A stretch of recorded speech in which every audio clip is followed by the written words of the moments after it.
Hey,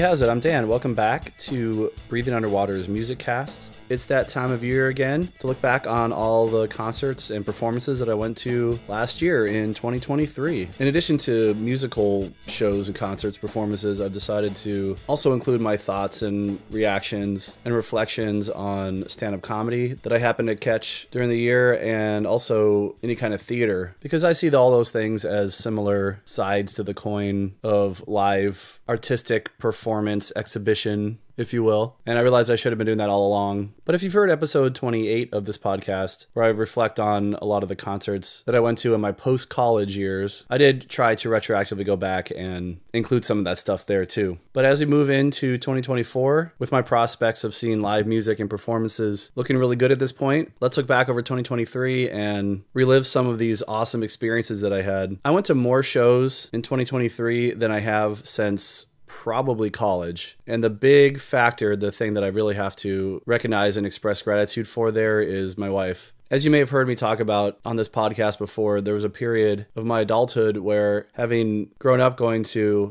as many shows as I could as a teen and young adult, as I grew up and took on more and more responsibility, some by choice, some just by natural part of living in a society, I unfortunately started going to fewer and fewer shows, mostly not by intention, though there definitely was a period, especially when I had a new family, where time and cost were major considerations that were working against my ability to do that more regularly. I really did miss going to shows more frequently, and movies too, for that matter, which you can hear much, much more about in the Movicast portion of this podcast. It was meeting my wife, and her enthusiasm and passion for going to shows is really what helped reignite my somewhat dormant instincts to do so too. And so for the past few years, as you can hear on this podcast, we've been prioritizing investing in experiences and doing what we love together over sucking all the fun out of it just by focusing on the logistics and penny pinching and stuff.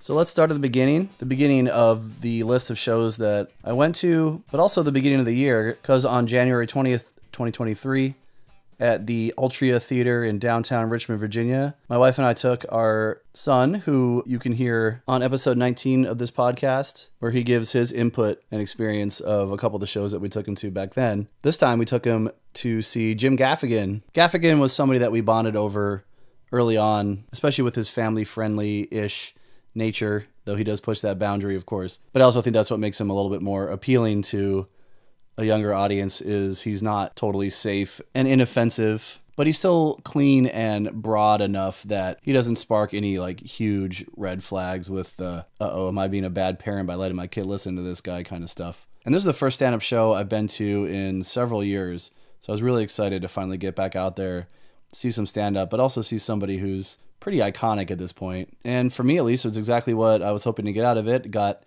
constant laughs. I remember the opener was actually pretty funny too. I don't remember his name, but he was in his 50s and he had toddlers, so there was a lot of great material there that a lot of us parents in the room could relate to for sure. But Gaffigan really brought his A-game material. The last couple specials I've seen with him, I thought, had some good stuff, but then had a little bit of filler and stuff that he seemed like he was still kind of working on. Didn't really hit the high notes that a lot of his earlier material did. So this material I thought was more akin to his older stuff. It was really quick-paced, though he didn't do the baby voice very much, which sometimes I miss, but sometimes it did get obnoxious. He told some great stories, made his funny faces, and told copious amounts of diarrhea jokes in the same vein that he would do things like McDonald's or bacon, where it's like, how many jokes can this guy have about bacon? And then he'll, go on to like 6 more bacon jokes. Same thing with this one. It was a through line. Let's say that it ran throughout his whole set, or he would circle back around to diarrhea jokes and bring attention to the fact that he just couldn't let it go. Or maybe it was that he couldn't hold it in. I don't know.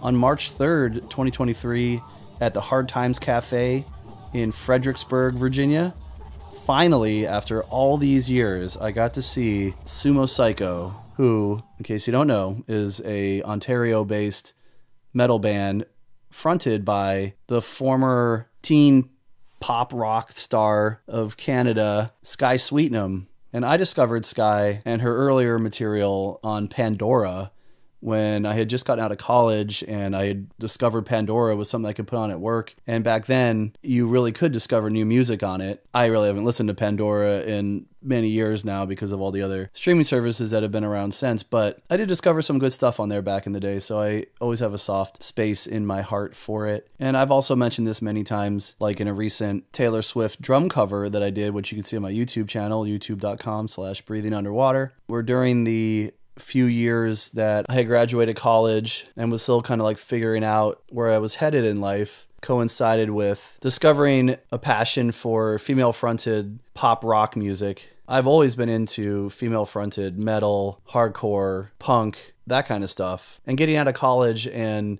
kind of looking at life for the first time as more of an open-ended adventure as opposed to, you know, all the years of obligatory schooling and being a kid and young adult responsibility that I was used to, helped me kind of come back around and appreciate certain levels of pop music, not just like I started just listening to pop without any kind of discernment or critical ear, but having gotten into the so-called, I don't know, emo and Midwest emo indie movement and stuff in college, which kind of tore down a lot of my more small-minded or hyper-focused metalhead sentiments that I came out of high school with. That opened the door for me to get into pop punk, really largely thanks to my brother.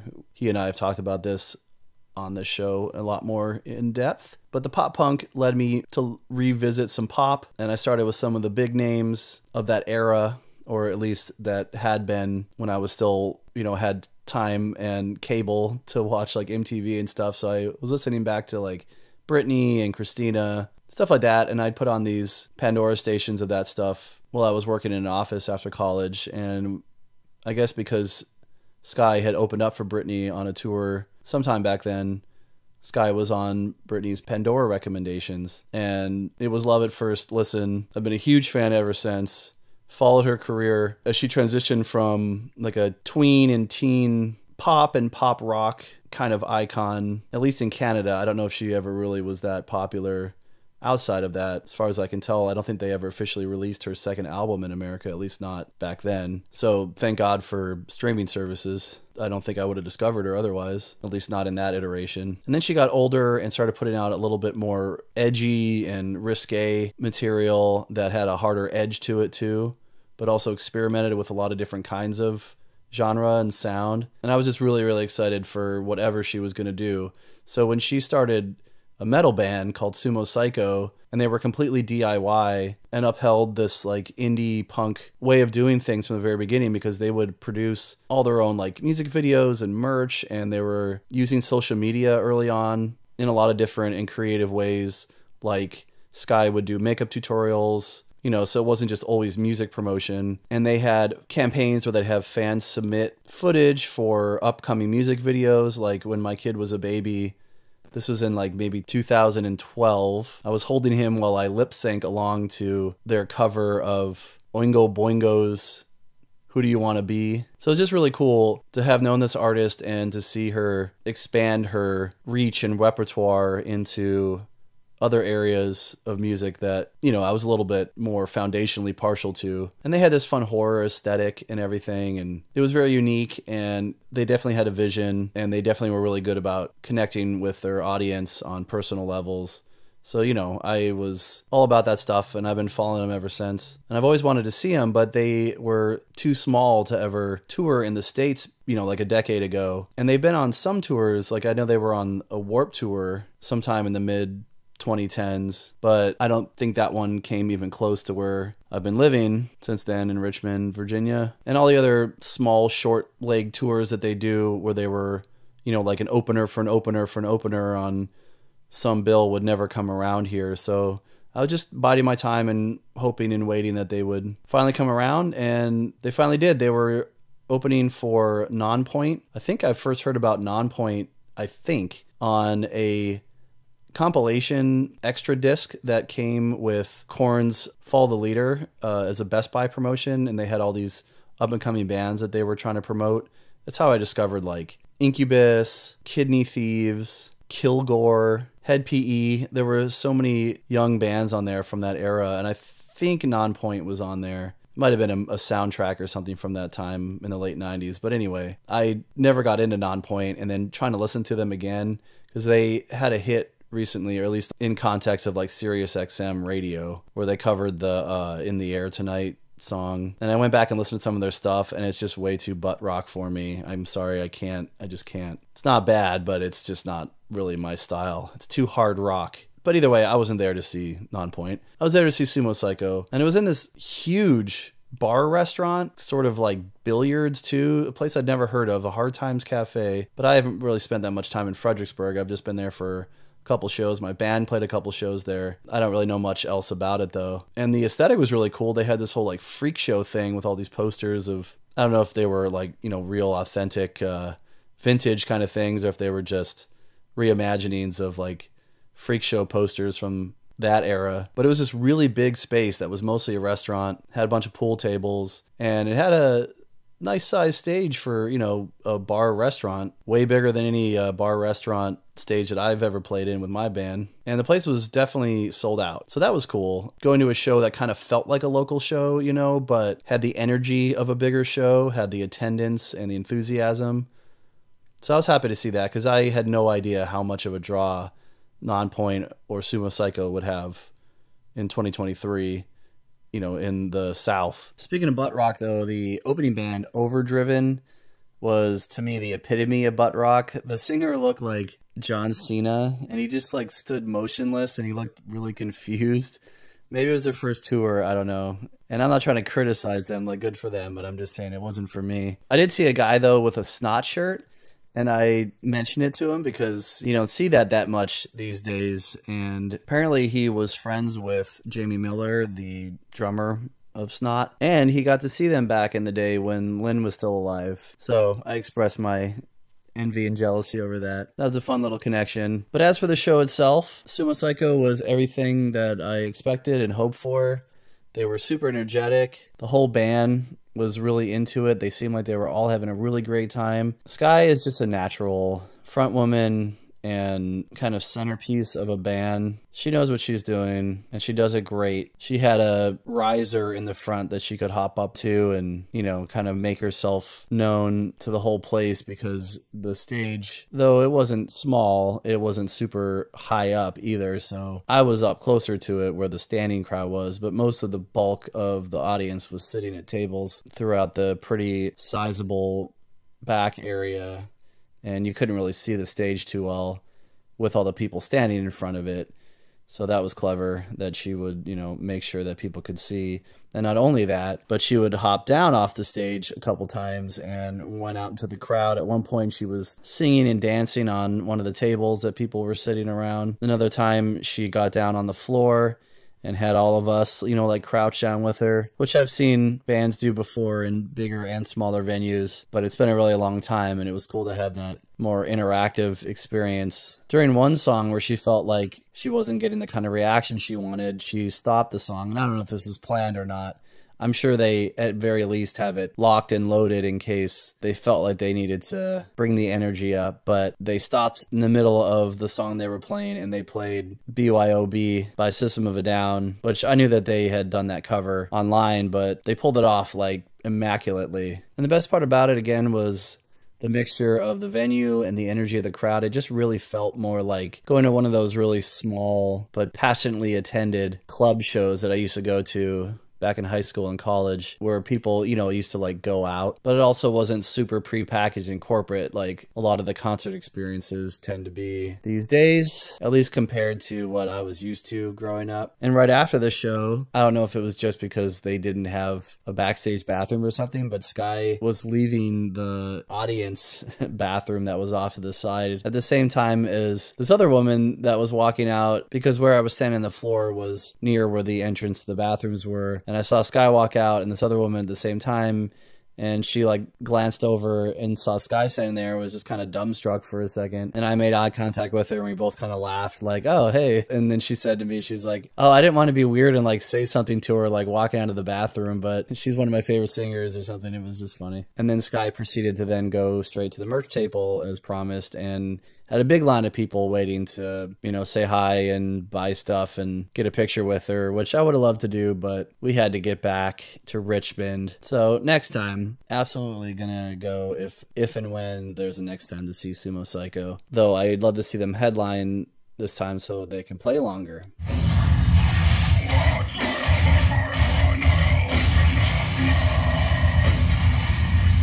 Not even a week later at the Canal Club. You've heard me talk about a good amount on here because not only have I seen a bunch of shows there, and it's, like I just alluded to a minute ago, is one of those smaller, more intimate clubs akin to the ones that I was used to going to in like Philly and DC and Baltimore growing up, where bigger acts would come through, but it was still had a local feel and a more intimate kind of sensibility around it. And my band has played there a lot over the years living in this town, so it's always fun going to see bigger bands play places that my band has also been on the stage of, for what it's worth. So on March 8th, 2023, got to go see Kublai and Thy Art is Murder. I've heard Kublai's name thrown around here and there over the past few years, especially with this hardcore revival that seems to be happening or something. But I wasn't super familiar with them, nor Thy Art is Murder. But again, they were a name that I just knew from being plugged into the metal scene in general. And being a big Hatebreed fan, and having been a hardcore kid to some degree, Kublai totally speaks my language. It's exactly the kind of stuff I'm looking for when I just want to listen to like simple and raw and groove-oriented heavy music. You can't go wrong with bands like Kublai, so I was excited to see them. But I really wasn't sure how I was going to feel about the rest of the show because it was way more of a deathcore show, which is an interesting thing. And I saw a video recently on YouTube. I think his name is Tank the Tech. This guy that was recently a tour manager for Electric Callboy. And he has, his YouTube and Twitch streams and stuff where he talks about his experiences on the road with bands and all the inside politics and stuff. But he was specifically talking about a show that he went to that was like a metalcore / deathcore / hardcore show, and how different and how volatile the pit situation was because of the mixture of metalheads wanting to kind of more traditionally mosh with hardcore kids wanting to do hardcore dancing. And it was just so weird hearing about this in like 2023 because, I've been dealing with this ever since I discovered hardcore in the mid to late 90s. And I always found that to be kind of a fascinatingly frustrating dichotomy between people that like similarly heavy music, but had very different ways of expressing it in a live setting. And even though I didn't see any major issues with that at this show, still I was curious to see exactly how it was going to go down and what kind of crowd it was going to draw, because I haven't been to a show of this more like mid-level metal caliber for a really long time, largely probably because I haven't really been keeping up with modern metal trends and younger bands, because as much of a curmudgeon and fuddy-duddy that it makes me sound like, I just haven't been very impressed by the general metal trends since, really, I guess, like peak new metal, which to me, and if you've heard this podcast at all, that's pre-Significant Other and Follow the Leader, not post. Not when it was peak mainstream, but when it was peak creative. And I'm still hoping to do an episode about that at some point. Though I did post a short episode recently, episode 27, where I alluded to a lot of this stuff because I was featured on SiriusXM Turbo Driver's Seat, where I got to do just quick little snippets where I introduced some songs. So that's a little warm up to a much lengthier discussion about the creativity and subsequent lack thereof I feel like there has been in heavy music. But anyway, I've heard about these bands like Thy Art is Murder, but I never really gave them much of a listen because it all came across as pretty generic deathcore to me. But this show in general was a perfect example of how the live experience can not only enhance, but like inspire new perspective and more open-minded willingness to listen to music with a more discerning ear because of the experience of seeing a band live. One of the most memorable experiences that I ever had was that back in high school, my friend Jason, who you might have heard on a Movicast episode we did a little while ago where we talked about movie franchises. Well, we all grew up together and we would recommend music to each other, and he recommended a band to me that he thought I would like because I liked early Limp Bizkit and Head PE, the rap rock kind of stuff, and they were called Reveille. And I was not really that impressed when I heard their first album, and I still don't think it's the best album ever. I like their second album a lot better, but I saw them open for Machine Head in the late 90s, and they totally blew me away. And just having seen them live makes me go back and listen to their music with so much more of an appreciation for what they brought to the table, having got the full scope of what they were all about, having seen them live, because sometimes you don't get that. You know, some bands are better recorded and some bands are better live, but some bands are good recorded and their recordings are just bolstered by seeing them live. And this show was a perfect example of that. So first of all, this was on the upstairs of the Canal Club, which is an interesting club here in Richmond because it's got 2 floors with 2 stages. And my band, After We Pray, has played on both stages, but it's been mostly downstairs for the better part of a decade. And honestly, I can't remember the last time I was at a show this size, which is pretty smaller club size, that was actually sold out, especially for a metal show. Now, I've been to a good amount of shows at Canal Club that were well attended, but you know, they definitely weren't sold out. They didn't have like a huge crowd wall to wall, but this was. And before the show even started, I was just excited that people showed up. The metal scene was seemingly healthy, and there was a pretty great age range too. There were younger people, like, you know, I saw myself in a lot of the more high school, college age kids that were more decked out and probably newer to the experience. And then there were people more in my generation that had been to a lot of shows like this. And I love seeing that thing kind of coexist. And I met up with my friend Craig at this one, who's a fellow metalhead from work. And you can hear us talk about going to Hatebreed and Gojira concerts together on episode 20 of this podcast. And one little side note, something I didn't realize that the scene is missing in general are funny tip boxes at merch tables. I don't know if this was just something that was like part of the culture of this particular tour, but they all had really funny puns and notes on their tip boxes at the merch tables. And you can see on my Instagram, which is at breathingunderwater1, some examples of that. So let's get into the music. There were 5 bands on this bill, which at first I wasn't super stoked on because, you know, I'm at that age now where I just want to go see the thing that I came to see. I've spent decades of my life now standing around, you know, wading through the muck and boredom of uninteresting opening bands. But I gotta say, all these bands were pretty good. A testament to whoever booked this tour. They booked a solid lineup. The first one was a deathcore band from Australia, which makes sense because I learned that night that Thy Art Is Murder is also from. That's cool that they took another younger band on the road to get their name out there. They were called Justice for the Damned. They had really great breakdowns. The crowd was there for them, man. There was a really good response for the first band. They were going on at 6 p.m. on a Wednesday.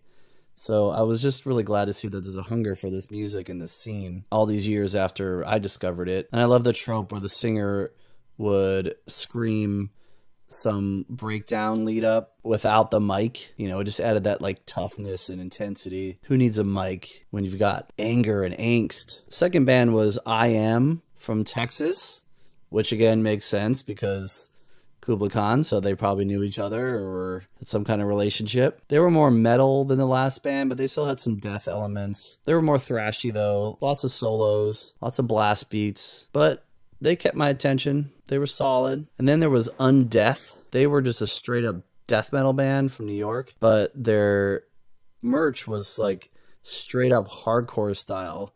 Stylings that I haven't really seen since late 90s, early 2000s, like old Hatebreed shirts and stuff. So I was glad to see that. But straight up death metal has never really kept my interest. For me, it's like, oh yeah, this is heavy, and then it's like just the monotony of it really doesn't hold my attention. So it's more of an appreciation than I'm actually like a fan of that style. But again, they were totally fine, no complaints. But then finally, it was time for the mighty Kublai Khan, and they just sounded so heavy. Their guitar was so thick, you could just feel it in your ribs. And apparently their regular guitar player was recovering from a neck surgery, so a guitarist from one of the other bands filled in. And it was cute. He mentioned that The Artist Murder took them out apparently a decade ago before they were even signed. So that was sweet that they were reuniting for this tour. They seemed like they were all really tight, good friends, and they were all just like really having a good time. But yeah, Kublai Khan, I will see them again any day. I'd love to see Kublai Khan and Hatebreed together. But they're one of those bands, you know, if you do a try not to headbang challenge, you're gonna lose. I thoroughly enjoyed them, and I really made me wistful for all the local hardcore that I used to go to back in the day. And other than Hatebreed, I really haven't gotten to go to a good hardcore show in a long time. So that was very satisfying. And then it was finally time for Thy Art Is Murder. Now again, I listened to them a little bit, and I gotta say the one thing that really stood out to me about them, that I appreciated about them, was that they had all these brutal elements, but they didn't undercut any of it with clean vocals. Because there are so many bands, and again, maybe I listen to too much XM radio just by virtue of the fact that like we have it in our cars, and sometimes it's easier to just throw on liquid metal or turbo than to like search for and figure out what I actually want to listen to on one of my streaming services or MP3s or something. But then I get inspired to go put on more comfort food anyway, where I hear some like new insanely heavy brutal band that's all hyped up, you know, get ready to have your ears bleed kind of introduction from one of the annoying XM hosts. And then it starts out like, yeah, like this is groovy. It's got like this blast beat verse and breakdowny chorus, and it's all great. I'm like, yeah, okay, maybe this will be a band worth looking up more and listening to a whole album by. And then they start singing, and it's just the same generic metalcore nonsense that has been going on ever since like the mid 2000s with the new wave of American heavy metal. And I'm just so tired of it. It's so cliche, it's so played out, and it doesn't exude any actual emotion to me. Even if they're a good singer, it's like that kill switch formula. I just can't. I'm sorry. It just, every time I hear that, like it goes from like the most like brutal stuff to like a Linkin Park chorus. I'm like, I'm out. I'm done. Sorry. And I know it's like it's really biased, and it's a personal preference on my part. I'm not saying it's good or bad necessarily. I'm just saying it doesn't work for me because it's already been done so well and so much by other bands that I feel like if you're going to be heavy and brutal, be that. And if you're going to experiment with that sound, do it in a way that is actually like interesting and creative, not just falling back on the Linkin Park kill switch cliches. Tired of it, man. I'm tired of it. So Thy Art Is Murder, they don't do that. They keep their deathcore. And like I just said a minute ago, I'm not a really big death metal fan, but I am a big hardcore fan. So deathcore is an interesting thing for me where I want to like it more, but then just like a lot of metalcore and stuff in general over the past like 20 years, it's just not very creative or interesting to me. It doesn't really like do anything beyond just be heavy. And, you know, when everything's heavy, nothing is at that point, which I know is a total contradiction of what I just said about clean vocals. I'm weird. I don't know. It's music. It's subjective. It's hard to articulate, but dynamicism is a thing. And I appreciate it, and it does draw me to music more so than just monotonous, pounding, primal heaviness for heaviness sake. Sometimes I do want that, but it's usually in short bursts more than like something I really want to, well, go see live, for instance, pay money and go see play for an hour or two. So I gotta say, with all that said, I was really pleasantly surprised and kind of shocked about how much I loved the performance of Thy Art Is Murder. They were awesome. They were so full, and like I said with Kublai Khan too, that's so like thick and meaty sounding. They just sounded great. But song wise too, I didn't know their music well enough to know like, oh, they're playing this song now. Like I recognize a couple riffs and lyrics here and there, but every song like held my attention. They all built up really well and then broke down really well. And the energy of the room, it was all those things together. The synergy, one might say, if they were, you know, a corporate goon. They sounded good, and their songs were well written, and they performed them in a way that just brought it all together and made one of the most exciting and impactful experiences I've had at a metal show for as long as I can remember. Like, I don't know, the last time I maybe saw Machine Head or something, which was a long time ago, by the way. They also had a really cool kind of aesthetic. They really put forth the like death metal aesthetic more so than the hardcore. Like the singer's mic stand was skeleton, and they had that kind of stuff up on stage. Now, because it was a hardcore show, it was mentioned as early as that Undeath Band were making fun of, they had these signs up that said no stage diving, but nobody did during them. I think a couple people did during Kublai Khan, but the Artist Murder guy just tore those signs off the pillars and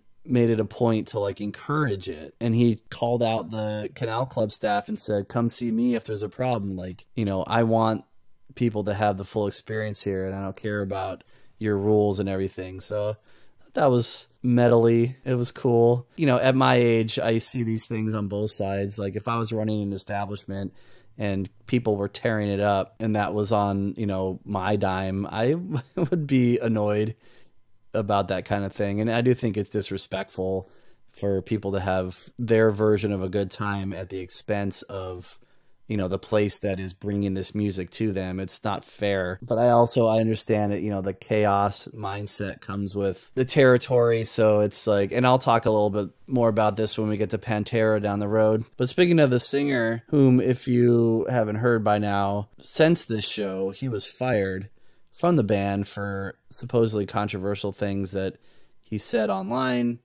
which is, you know, so common these days. He got canceled essentially.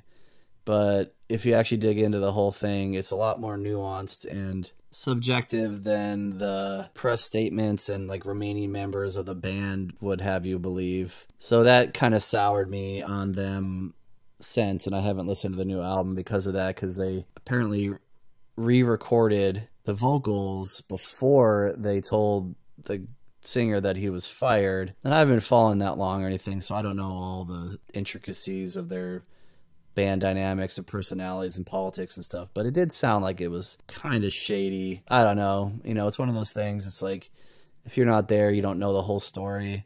But from the outside, it looks like they didn't handle it very well, and the singer was kind of blindsided, kind of like Jay Weinberg was from Slipknot.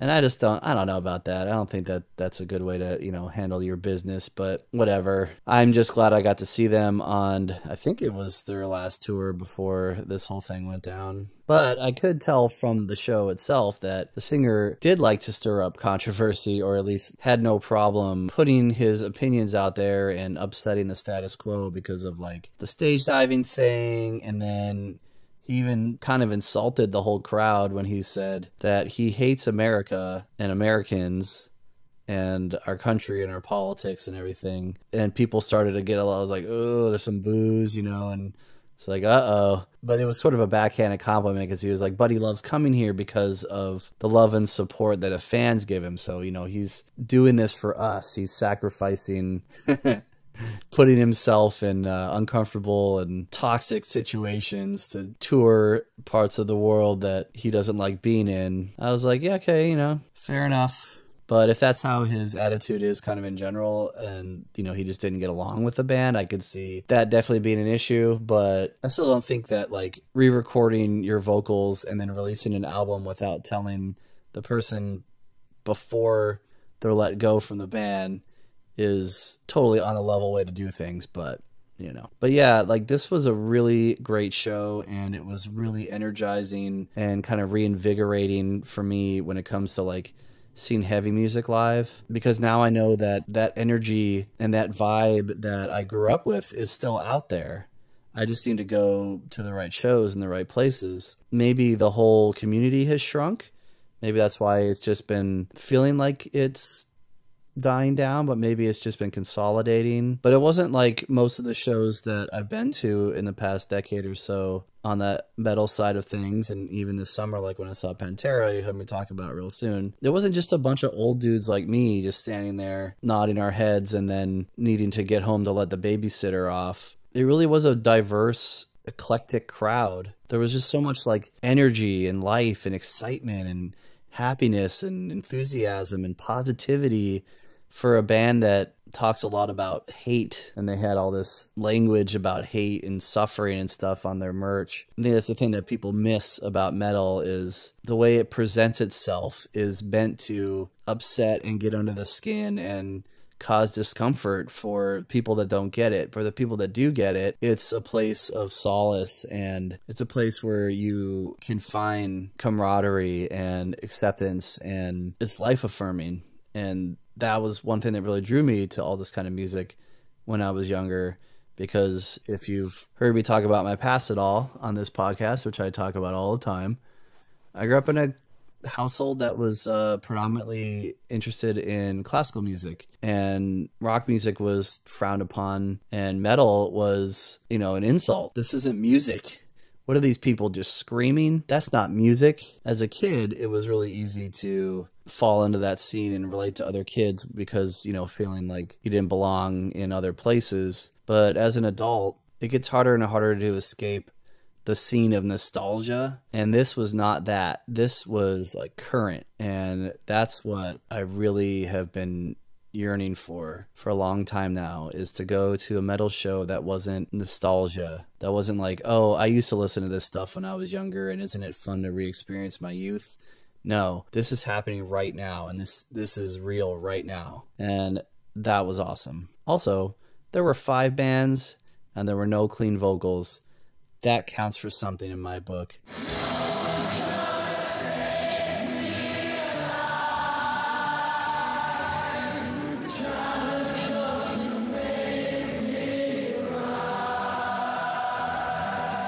But if you're going to do clean vocals, you might as well go all the way and do them unique and make your own statement that way. So about a week later, my wife and I, largely because of having flight vouchers left over from a trip that we had canceled during COVID, we flew up to New York and saw Muse at Madison Square Garden on March 17th. Which also happened to be St. Paddy's Day. And with all the shows that I've been to over the years, and of all the artists that I've seen other places that have played or had specials at Madison Square Garden, I never went. For some reason, even when I lived there as a young college student, I just never went to Madison Square Garden. I don't know what it was. It was like this famous, iconic venue. Somehow, just never made it happen. So that was also part of this whole thing, was if we're going to see Muse and we're going to travel, let's go to Madison Square. So we made a weekend out of it. You know, we got a hotel just like literally right around the corner and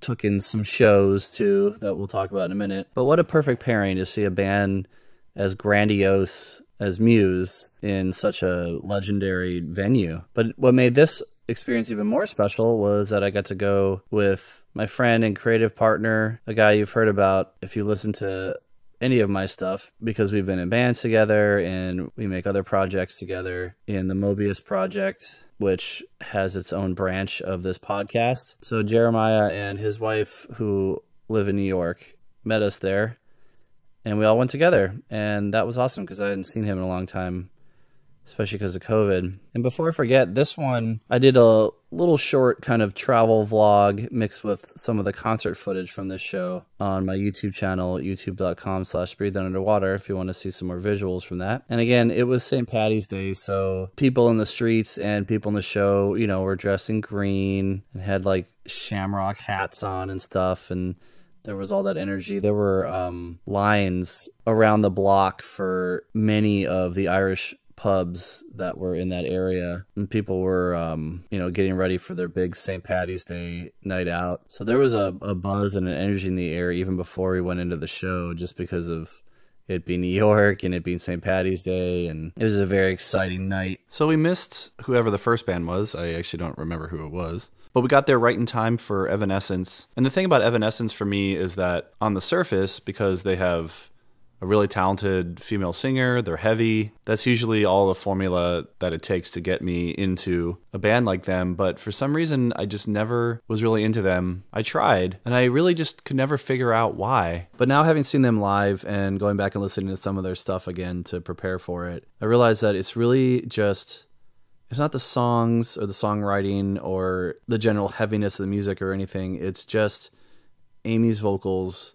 She's a very talented singer, but I feel the same way about her that I feel about most pop singers is they're very talented, but the way that they express themselves vocally usually tends to be very kind of like more technically advanced, but not exuding or dripping with the kind of emotional stuff that I'm looking for when it comes to vocalists. Again, it's just missing this sort of like grit and grounded and realism. Authenticity maybe is the right word, but I mean, I don't think they're not authentically emoting when they're singing, you know, and hitting all these like amazingly high notes and harmonies and stuff. But that's not really draws me to music in general, is like the technical prowess of it. And it's like, oh, wow, like this person is so talented. You know, I keep hearing about why I should like X and Y, Adele or whatever. And even people like Kelly Clarkson that I was a big fan of. There's something about the way that she sang coupled with, you know, her singing with mostly rock music in her early days. And then switching over to pop, like her style of singing, I just felt like wasn't as impactful or powerful when it didn't have that thicker, you know, more like rock stylings behind it. Evanescence had the music, but then the singing was just missing something for me in terms of the style of music that I was, you know, associating them with, I guess. But I know that they're a really popular band and that Amy Lee has been a huge influence and inspiration for a lot of people. And I don't decry that at all. I think she is very talented. She just doesn't work for me personally, but she was a great live performer. And I did see her, you know, she seemed like even this far into her career, she was like really into it and very emotionally responsive to the songs she was singing. She wasn't just standing there.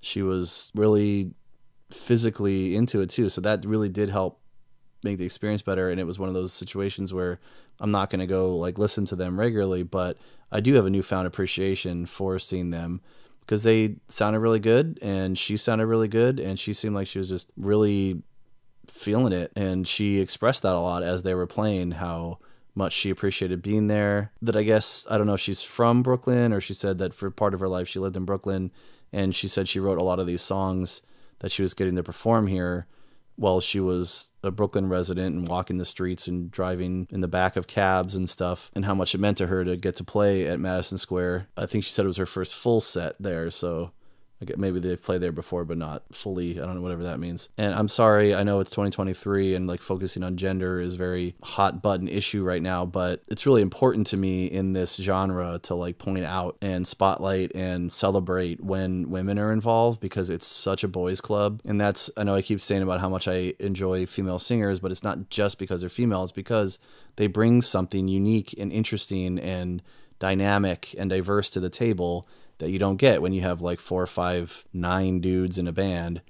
You know, you tend to get a lot of similar perspectives and influences and sentiments and stuff. But when you mix it up, there's just something, you know, there's a intangible and uniqueness to it that you just don't get when it's all just one thing, whether it's just like one gender or one race or whatever. So it was cool to see that not only was Amy the front woman, but they also had a female bassist and backup vocalist, and she was really good.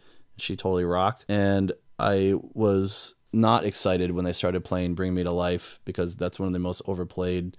I mean, I know it's the meme song at this point. Even my like 12-year-olds know it, but not because they know who the band is. They've heard it in memes on YouTube and stuff. But it was the best version of the song that I've ever heard, because they cut that awful pseudo hip hop guy from it, and Amy just owned it and enhanced it, because she was able to totally dominate it and not have to share it with some guy. And I know the history about it, that they, you know, was kind of like a corporate decision that they wanted to hit.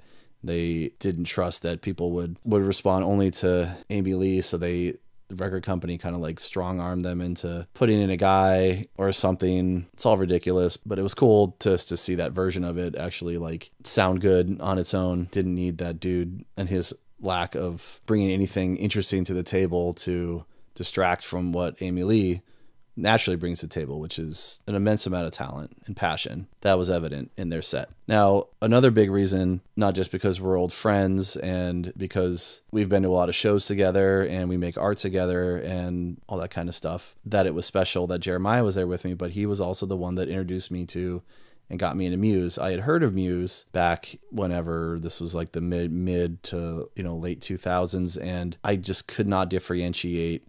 I couldn't, in my mind, separate how similar Matt Bellamy's voice is to Tom York in Radiohead. I've since gotten way over that, even though I will still go to my grave pointing out that they do have similar textures to their voice, at least. Just like when people tell me that they think that Panic! At the Disco and Fall Out Boy don't sound anything alike, I'm like, but really though? Like Patrick Stump and Brandon Urie or whatever his name is, they don't only have a similar sounding voice, but they have a lot of the same inflections and things. And for people to be like, there's nothing there, they don't sound alike, just blows my mind. That was just my biggest thing with Muse, was that I had really had a falling out of love with Radiohead after like the OK Computer days. And I got really tired of them and their fan base of being like so pretentious and indulgent, and just got really tired of that whole scene. And that was back like in the early 2000s. So when just something reminded me of Radiohead, I just wasn't open to it. So it was more towards the late 2000s, having worked with Jeremiah for a couple years. He just basically gave me this huge dump of MP3s of his entire Muse collection into my iPod, and it was a lot to sift through, but you know, he helped direct me. You know, here's their main albums. There was a lot of live stuff. There were B-sides. It was a lot at the time. This was like right after Black Holes and Revelations had come out, I think. So I had like everything up until then. Yeah, I mean, I got on board. The more I listened, the more I liked, the more I appreciated all the experimentation and creativity and just the powerful mix of everything that they brought to the table, from the vocals to the guitars to the rhythm section to the keys, and then all the other crazy stuff that they were messing around with and sounds. And they were just such a unique kind of thing for me. And Jeremiah had seen them live several times and bragged about that. So it's finally time that we saw them together. And I just never had the opportunity, or maybe I did and I missed it, but for some reason I just never saw Muse up until their Will of the People tour. And I mean, if you like Muse or know Muse at all, and you're familiar with any of the history of Madison Square Garden, you can imagine like how epic this experience was. The band themselves were total rock stars, exactly what I expected, but more so. They just had a huge presence, especially Bellamy, and he was silly and flamboyant and weird and goofy, but theatrical. You know, they had huge stage setups. They had these giant blow-up caricatures of like the good guy and bad guy characters from the Will of the People lore. This sort of like minotaur kind of like, you know, demon-esque guy. And then they had this, you know, the guy that represented like the will of the people, the masked commoner. They had animations of those characters during like stage setup changes and stuff like that. So there was like kind of this cool through line. There were pyrotechnics, confetti. It was just like a big, unapologetic rock show. It was a performance. It was everything that I was hoping for. And I've heard that Muse, you know, does all sorts of stuff where they go all out. They had all their bases covered. There was one point where it was like, I don't know what the stuff was. It was some kind of like snowy substance. It was like, it's supposed to look like snow, or I don't think bubbles. Some kind of powder was coming from the ceiling. Matt was trying to sing and he kept inhaling it and like gagging on it, and he was joking about that. It was fun too. That's the thing about rock shows that is fun, where it can be choreographed and staged, and you know, they have all the pyrotechnics and everything, light show planned out. It's, you know, it's all very kind of like packaged, but then it's a live show. You know, anything could happen. And I just appreciated that he wasn't a diva about it. He would just brought humor and light to it and moved on. They had this cool stage setup where there was sort of a runway stage into the crowd, And every once in a while, they would either like kind of be elevated up through a door in the stage or brought down. And then, you know, they would obviously like be taken or run down to the full stage, or they would disappear from the main stage and then come up through the runway area. And, you know, that was where Matt would come out and solo, and he had a lot of like fun synthesizer toys and stuff. Like he had a wristband or like a gauntlet that he was playing stuff on, you know, his intros and outros. There was these like light up drums, and sometimes, you know, the whole band would come out in masks, so you weren't sure who was who, and they'd all have mallets, and they were playing lead-ins to songs on these, you know, LED lit drums that would light up when they hit them and stuff like that. And they played a really good mix of stuff, but I don't think they played anything from their first album, very minimal from Absolution, which it looks like they did that because the 20th anniversary of Absolution was coinciding with this, so maybe they were saving that for their subsequent tour. And I was wondering, with just the three of them, how they were going to pull off a lot of their extra stuff, like if the synths were just going to be backing tracks and, you know, like extra guitar, rhythm guitar and stuff. But not surprisingly, they had a fourth kind of jack of all trades guy in the back that he did everything from keyboards, guitars, he did synth, he did percussion, he even did some backup vocals. So that kind of answered that question right there. But I could go on and on. It was just absolutely mind-blowing. It was an amazing show. So glad to finally see them. But before I move on to the next one, I just want to make a note that, I mean, I fell out of favor with Muse for a while too. But around the second Law, they just kind of lost me a little bit. I felt that they were kind of getting weirder, but also getting more predictable, if that makes any sense. It was like, oh, it's just more Muse being Muse. I didn't think they were making bad material. Then they came back with Drones, and I thought it was just kind of pretty standard Muse. And then they did their kind of synth pop album, and I was just meh. I always kind of like followed them, but I wasn't really like getting super involved in their material like I was up until like the Resistance. But when Will of the People came out, and it had some like borderline metal stuff on it. It had double kick drum. It had some like chuggy like breakdown riffs. And yeah, I too, when I first heard the Will of the People song, I was like, oh, with the kind of chant along and the rhythm, it just reminds me a little bit of Beautiful People. But the more that I listen to it, I really don't think that it has anything to do with that. Maybe it's a very vague or surface homage to Beautiful People, but I don't think that the guys in Muse would be that either like naive or pig-headed to like, you know, do a Marilyn Manson tribute at this point. The reason I bring all that up though is because I've been hearing a lot of flack and negativity spewed at Muse in the past couple of years, especially of course coming from like internet critics, and especially from Anthony Fantano, who, if you don't know, is a YouTuber that is like one of the most viewed and influential music personalities in that sphere of content. And I'll check out his stuff every once in a while if I'm just curious to see what he thinks about an album. But I've just been struggling with his criticism of Muse over the past few years. And this just seems like the best time just to get it off my chest that I totally understand for long running bands where people just get sick of it. Like I've stopped following bands like Pearl Jam, even though they were one of my first loves in terms of rock music in general. Totally understand. But with the criticism that people like Fantano are lobbying against Muse, it seems like they're just trying to like self-justify their own, you know, sort of falling out of love with something, but they're not able or willing to just say like, hey, you know, I just don't really dig this anymore. It's not working for him anymore. They're like going after them in what comes across to me like really mean-spirited ways. And if you go watch Anthony Fantano's Will of the People album review, or I think he did another video of like, you know, why does Muse suck now or something like that, he doesn't really, to me, have any valid points about like how the music doesn't hold up anymore. He's really like hyper focused on their lyricism, and it's not even that like it's bad necessarily or, you know, too surface. It's because like apparently like, and I didn't know about any of this because I don't care or follow any of that stuff, but apparently people like Glenn Beck kind of like adopted Muse at one point because they thought that they were on the same political spectrum, which is absolutely insane to me. Because if you listen to like any of their stuff, but especially their earlier stuff and leading up to like Black Holes and Revelations, where they had songs that were specifically criticizing people like George Bush, very clearly, in my opinion, in my estimation, for somebody like Glenn Beck to think that they were like, you know, part of that spectrum, they are totally just reading into something that's not there. But regardless, because of that kind of stuff happening, that has nothing to do with Muse, actually. You know, it has to do with like people's interpretation of their music. He's like criticizing the band for not being specific enough about their political leanings and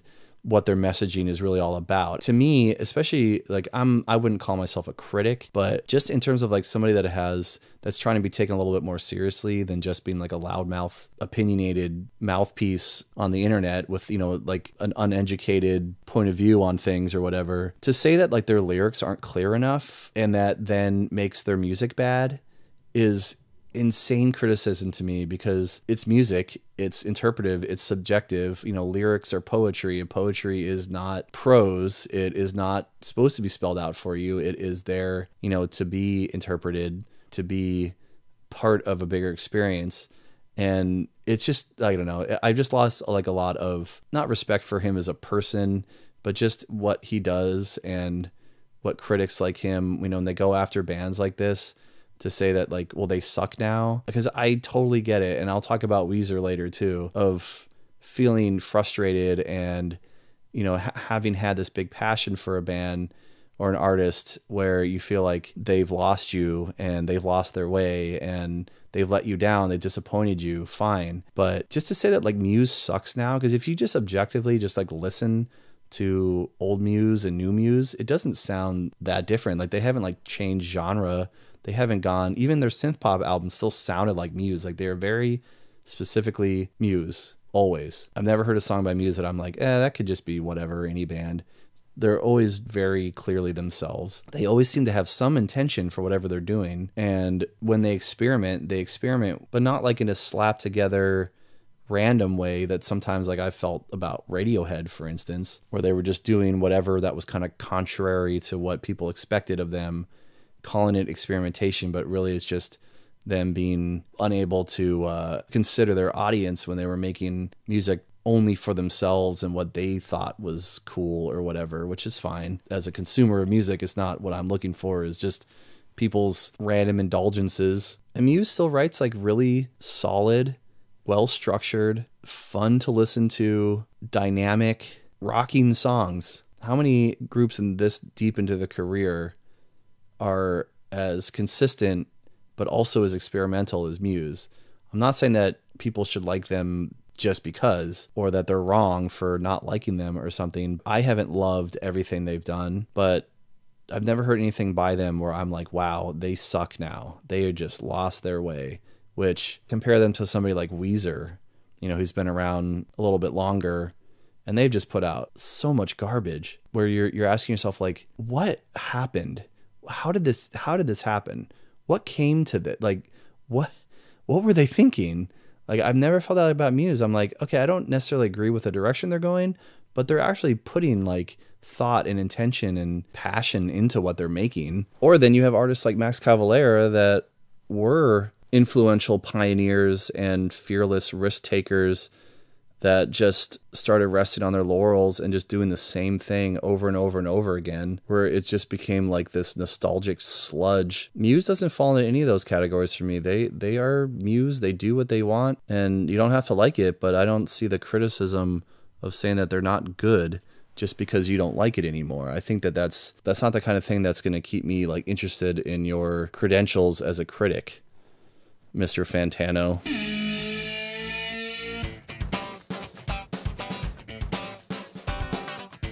But anyway, on this same trip, the next day, as a matter of fact, I took my wife to see Phantom of the Opera, one of her favorites and one that she never got to see, one that I don't know if I ever saw live, but my father, whom you can hear more about on episode 13 of this podcast, where I interview my dad about his life as a classical French hornist, he played and toured with Phantom back in the 90s.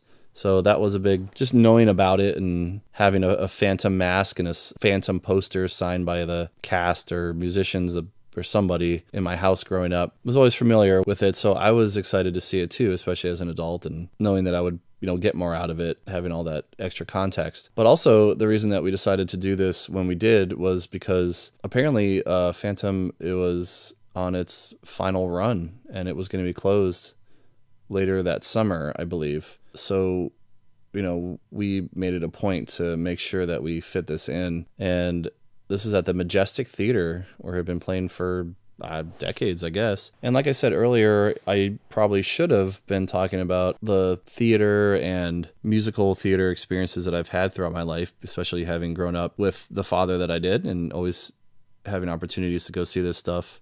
You get comp tickets a lot, So when I did episode 22 of this podcast, where I went back and looked at the formative concert experiences of my life, at the time I didn't think to include all this stuff, but I think it's totally relevant for this topic. So a quick overview of stuff that, led up to me even being interested in to see something like Phantom, other than the fact that, like I said, my dad played it, was having seen my dad and my mom, who's also a French horn player, play shows like Cats, for instance, saw when I was a kid in Orlando. And then, we went to Disney World while we were down there. And I think my brother and I were in like 3rd grade, and we got to go backstage, because my dad was on tour with the show, and we got to get painted up like Cats, from the makeup artists and stuff. So that was fun. And he got to do a few other, I think they call them like preview shows or something, where they have a show.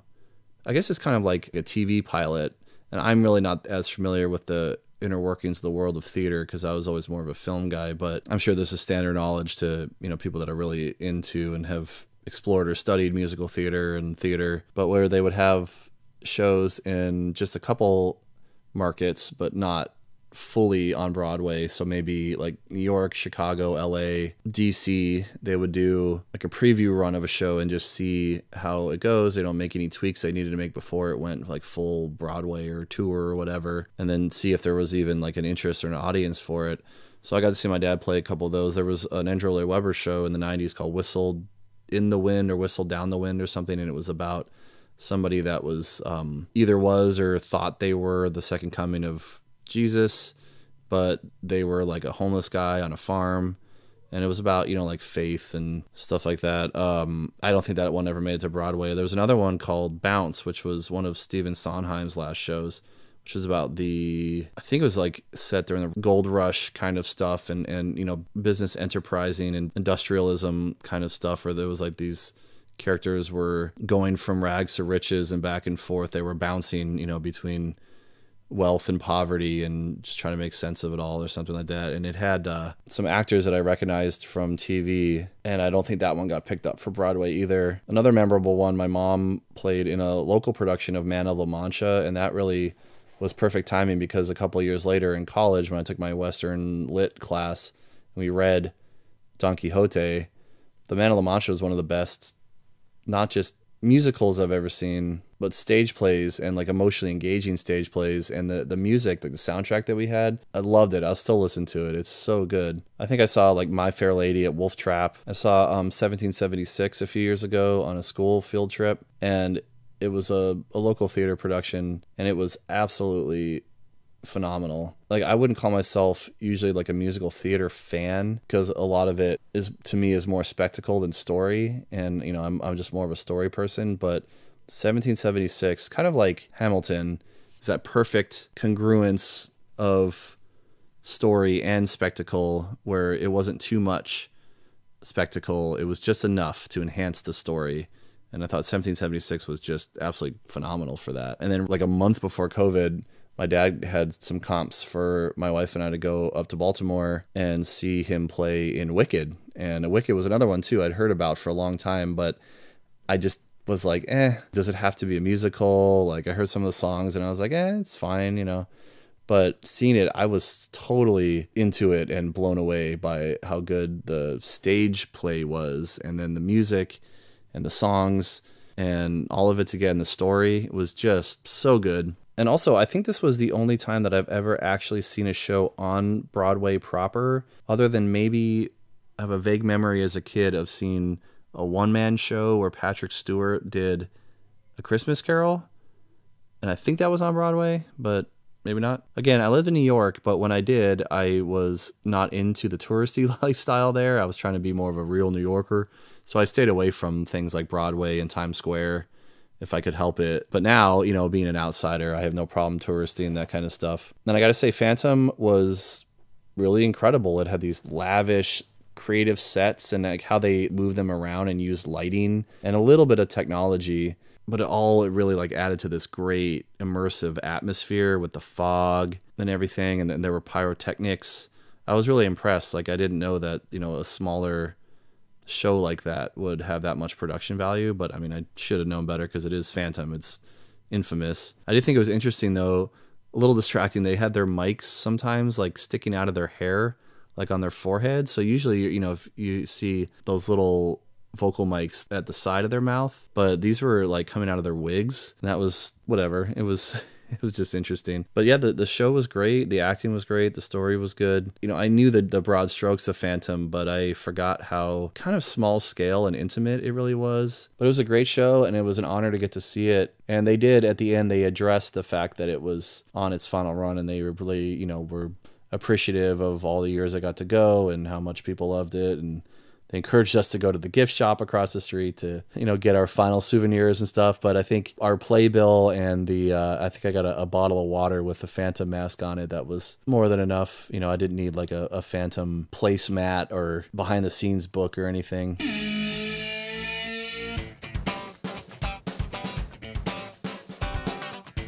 But going along with that, a week later, actually, though, and we didn't plan it this way, it just worked out this way. My wife's other favorite musical is Les Mis. And this is another one. My dad played Les Mis at some point in his career, and we had posters up and we had the book in the house, and I knew about it. And they, you know, they watched the older versions sometimes, like the one with Liam Neeson, I believe. But it was, you know, sad adult stuff when I was a kid. I wasn't that interested in it, and it was way more peripheral. I wasn't that clued into what the story and the characters were. But I know my wife had seen it when she was younger, and it was touring through Richmond, so we made it a point to go see it with the family. And this was back at the Altria Theater where we saw Gaffigan a couple months before. It was on the 26th of March. And what I was more familiar with than the story and the characters was the music. I knew a lot of the songs just from pop culture and references and things. And like Phantom, I felt very similarly. It was just really, really good. It was solid. It was impactful. The stage was really cool, and the setups and how creative they were with using a mixture of just like tactile furniture and stuff with a mixture of like technology and screens. They used this screen a couple times where like somebody jumped off a bridge and they made it look like he was falling just by the movement of the screen. And they used that too for things like trudging through the sewers, but making it look like they were moving even though they were standing still. And during the revolutionary barricade scene, there was the gunfire in the background. They used lights in the screen for that. It was really good. But I gotta say, having seen these musicals now, these classic ones and the more modern ones like Wicked, I don't know if it's a personal thing or not, but I just followed Wicked a little bit better, and I was a little bit more engrossed in it because, I don't know, maybe it's just my simpleton personality or sensibilities, but I just felt a little bit more connected to the characters and the strife and everything to Wicked than these more, you know, classic based on books that are even older. I don't know. Am I a modernist? I don't know. I do appreciate classics and literature and things, but I just found Wicked a little bit more accessible than these more classic Broadway shows. But I really enjoyed and appreciated all of them, and I can't wait to see more.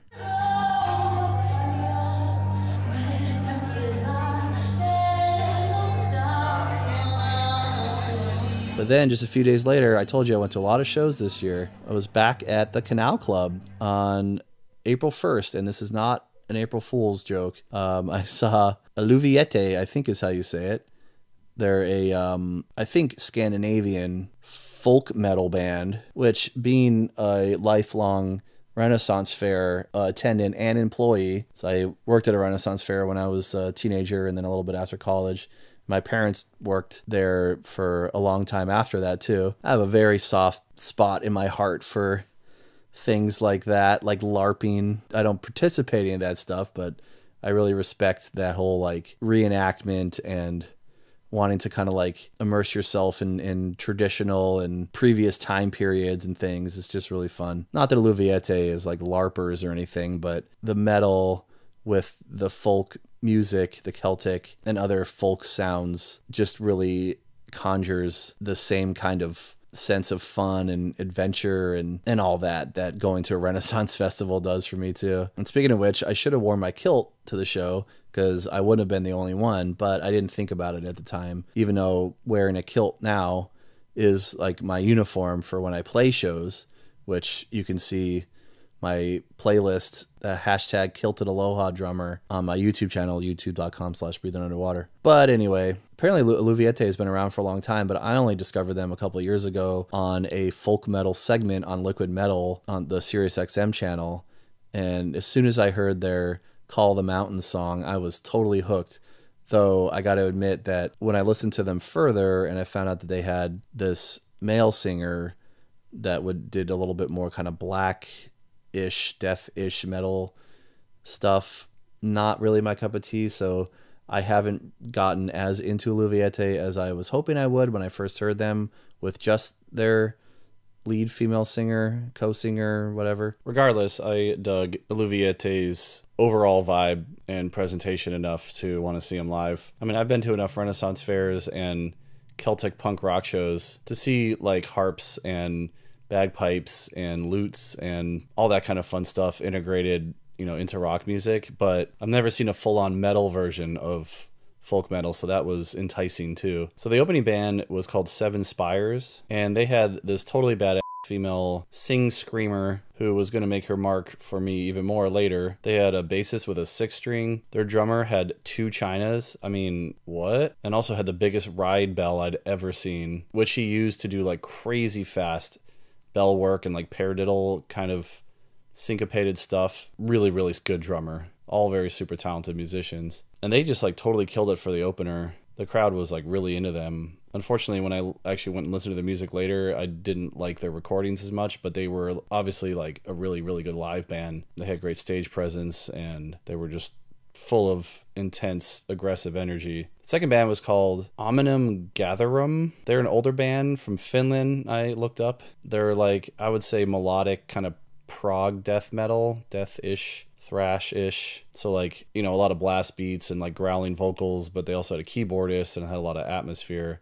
The crowd really liked them, but they really weren't my style. They were objectively good, talented, and they had a good stage presence, but I just wasn't really digging their style of music. Though they closed with a cover of that song Maniac. I'm a maniac, maniac on the floor, and I'm dancing like I've never danced before.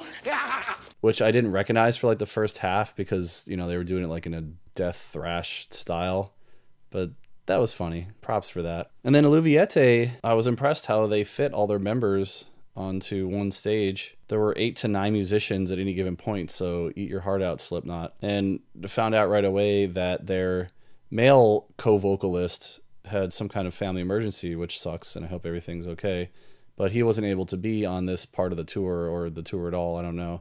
I did find out that this was the last night of the tour, and that'll come into play in a second too. But what they ended up doing, since the male singer of Eluviete wasn't there, they had the singers from the other 2 bands fill in for him for his parts in his songs. The Omnium Gatherum guy did totally serviceable job for that styling of vocals, but I really was impressed when the Seven Spires girl filled in for the guy parts, and she just totally killed it. Mad props to her. I would totally see them again, even though I don't think I'm going to be like listening to them on streaming anytime soon. But so some of the instruments that they used, and some of the musicians up there were multi-instrumentalists, and like the female singer would go play the harp and sing sometimes too. But they had a violinist who did a lot of soloing, and whom they also surprised her. It was her birthday apparently, and so they brought out a cake for her. You could tell it was a last night kind of thing, and I'll talk more about that with Pantera too. You can tell that they were like tired and spent, but also really excited, and kind of manic, full of giddy energy for it being the end of the tour. I can only imagine. This other woman played a hurdy-gurdy. I recognized what the instrument looked like, but I didn't know it was called that. I had to look it up. That's a fun name. It's like the kind of wind-up little guitar thing. I don't think I've ever seen one of those live, or if I have, I didn't realize it. There were lots of like kind of penny whistles and pipes and flutes. One of the piper jumped into the crowd at the end. I've never seen a piper run around and rock so hard, not even at a dropkick show. And there were 3 women in the band total, And every once in a while, when the co-lead vocalist lady would go play the harp, the other two girls on the violin and the hurdy-gurdy would all headbang in unison. So that was pretty badass. But they just sounded great, like really big and full, which I totally expected because that's how the recordings sound too. And that's one reason I really love when traditional music is integrated into rock, because it just adds like these layers of melody and substance that you just can't get with regular rock instruments by themselves. They sing their Call of the Mountain song, the first song that I heard of them that got me into them, in their native Swiss. So that was cool. And they were just like really gracious about their attitudes. They took the time to thank everyone from the tour crew, the venue, all the bands, took a group out at the end. There was lots of like hugging and smiles and just so much positive energy between the bands. And after the show was over and they were playing some like dance hall techno music or something, as people were leaving, all the bands came out and had like a dance party on stage, and that was cute.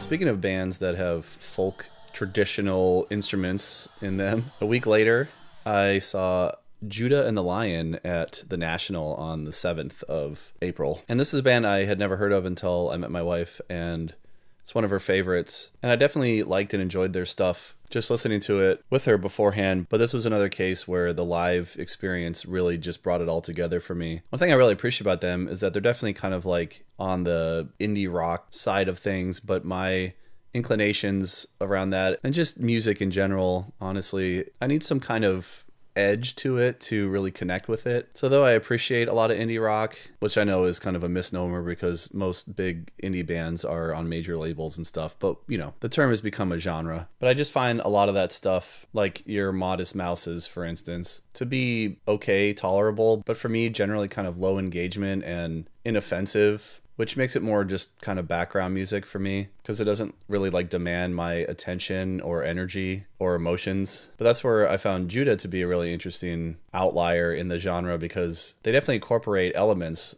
of a lot of indie rock, but they have a lot of other stuff too. They incorporate some synths and like hip hop rhythms and stuff. So there's a lot of fun experimentation within their genre, but also the singer, his vocal stylings are kind of harsh. He shouts a lot, and a lot of the songs are built around big building crescendos and like climaxes. So all that stuff really works for me, and it paid off live for sure. And this was fun too because we took the whole family this time, because the kids were familiar with a lot of their stuff from us having played it in the car and such. So I'm pretty sure this was the kids' first club show. So kind of akin to like when I first saw Deftones at the Capitol Ballroom in DC in 1998. My daughter's 15 now, and I was 15 back then, so that full circle kind of thing. That was a cool experience. And the place was packed. I would think that it was sold out. The opening band was called the Barons. They're from Charlottesville, Virginia, which is just like an hour, hour and a half from Richmond.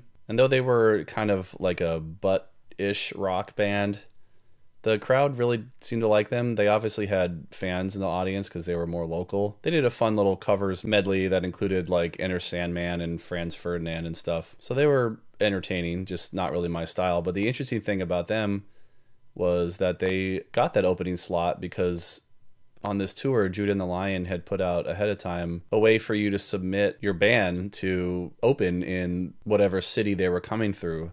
That was really cool. I don't think I'd seen something quite like that before. And of course I submitted both of my bands, actually all three of my bands, which you can see more about at breathingunderwater.us. But I didn't think that any of them would actually get the gig because none of them really fit into the genre. Though I was surprised that a more like kind of rock and roll party butt rock band got the slot, but hey, good for them. And also none of my bands have a draw big enough to warrant an opening spot on a tour like that, so I totally get it. No hard feelings, Judah. But like I was saying with the sort of epic size of their songs, they brought that to the stage just as big and epically as expected, but they were also incredibly intimate and engaging and emotional and silly and fun. There was so much dynamicism. Judah even pointed this out later. He mentioned after breaking down into tears at one point because he was talking about inclusivity and how like everybody should feel welcome and safe at a show like his, and he was like trying to reach out to that one person that maybe felt like they weren't supposed to be there, they weren't good enough for whatever, and he was assuring them that they were. And then, you know, he recognized, he was like,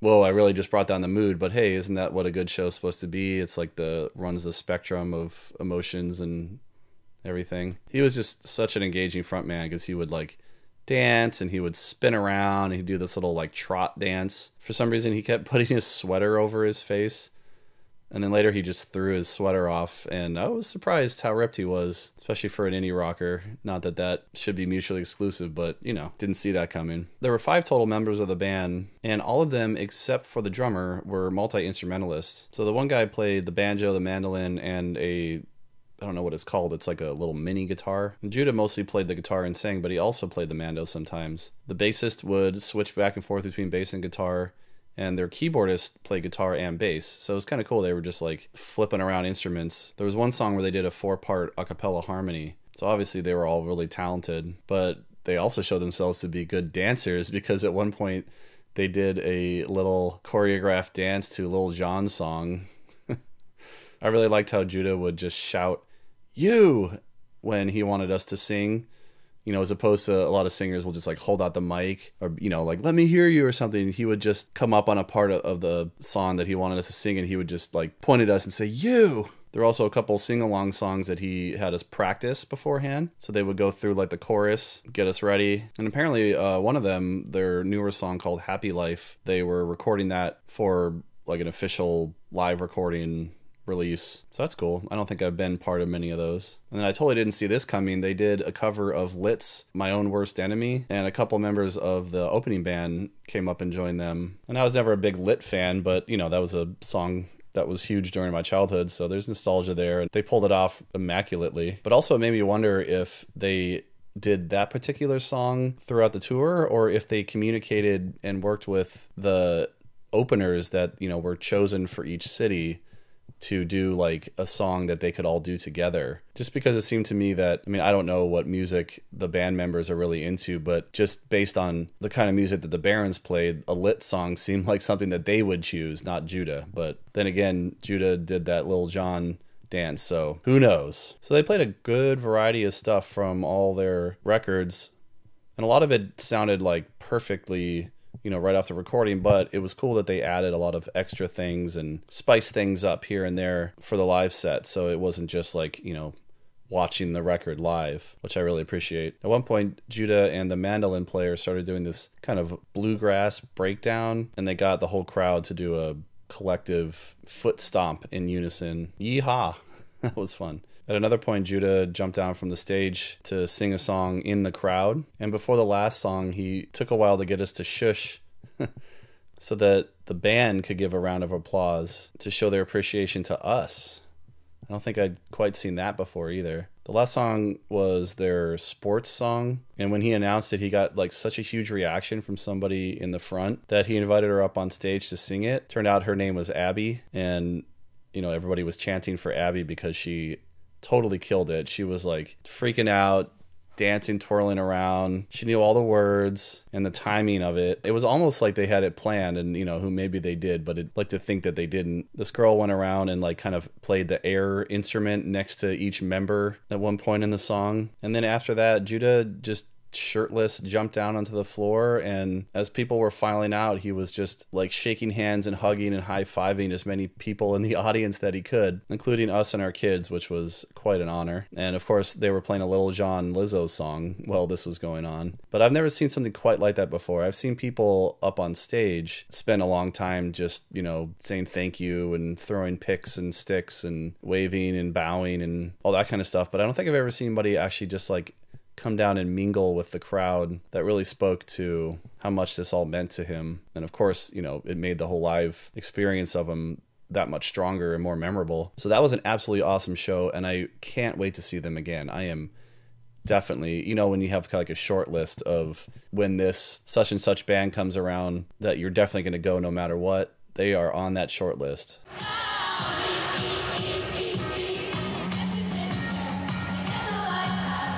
All right, so for some reason April was jam-packed with shows, but now things spread out a little bit more because not until mid-May, May 12th, at the Lincoln Financial Field in Philly, we took our kids to see, though I would have gone on my own, not trying to play it like that, though I do wish I had seen her back when I was more into her music specifically. But we saw the Queen, Her Majesty, Miss Taylor Swift, finally, on her Eras tour. So I did a drum cover with footage from the show of this one on my YouTube channel too, youtube.com/breathingunderwater. But like I said, I've been listening to Taylor since she was introduced to me from a friend whom you can hear on the Adventure Cast side of this podcast, episode number 3. That friend, Katharina, got me into Taylor at the ideal time for me to get into somebody like that, because it was during that time where I mentioned before when I was talking about Sumo Cyco, where I was just gobbling up all the female-fronted pop rock that I could find. And even though Taylor was more country pop rock, and her first album doesn't do anything for me because I'm just not a country fan, never have been. But Fearless and Speak Now especially are two of my favorite pop rock with a country twinge albums ever. And I really wish I had seen her back then, because the more pop she got, the less interested I got. Just like Kelly Clarkson, I just need a little bit of guitar, just a little bit of edge to really connect with it. And even though she tried to get like darker and more risque and stuff with her reputation and everything, I just found it to be so predictable and uninteresting musically. And that's just a personal preference. I still respect Taylor, and I've been following her career just peripherally, even though I haven't really been digging her music. And I'm amazed how much of a phenomenon she's become. I mean, she was huge 15 years ago, but now she's like, I don't even know how to describe it. I mean, she's like an economic influencer. Like the NFL is affected by her dating life. It's just insane to me. The movie theater business was somewhat saved this fall because of her. How are these things even possible? Musician aside, she's just a fascinating business person and personality. And so yeah, we were part of that whole thing when these tickets went on sale, that whole snafu controversy where we were crashing Ticketmaster's system and stuff. What happened for me was that I was at work, and so was my wife. We were both in that, pre-verified buyer queue as soon as it went on sale.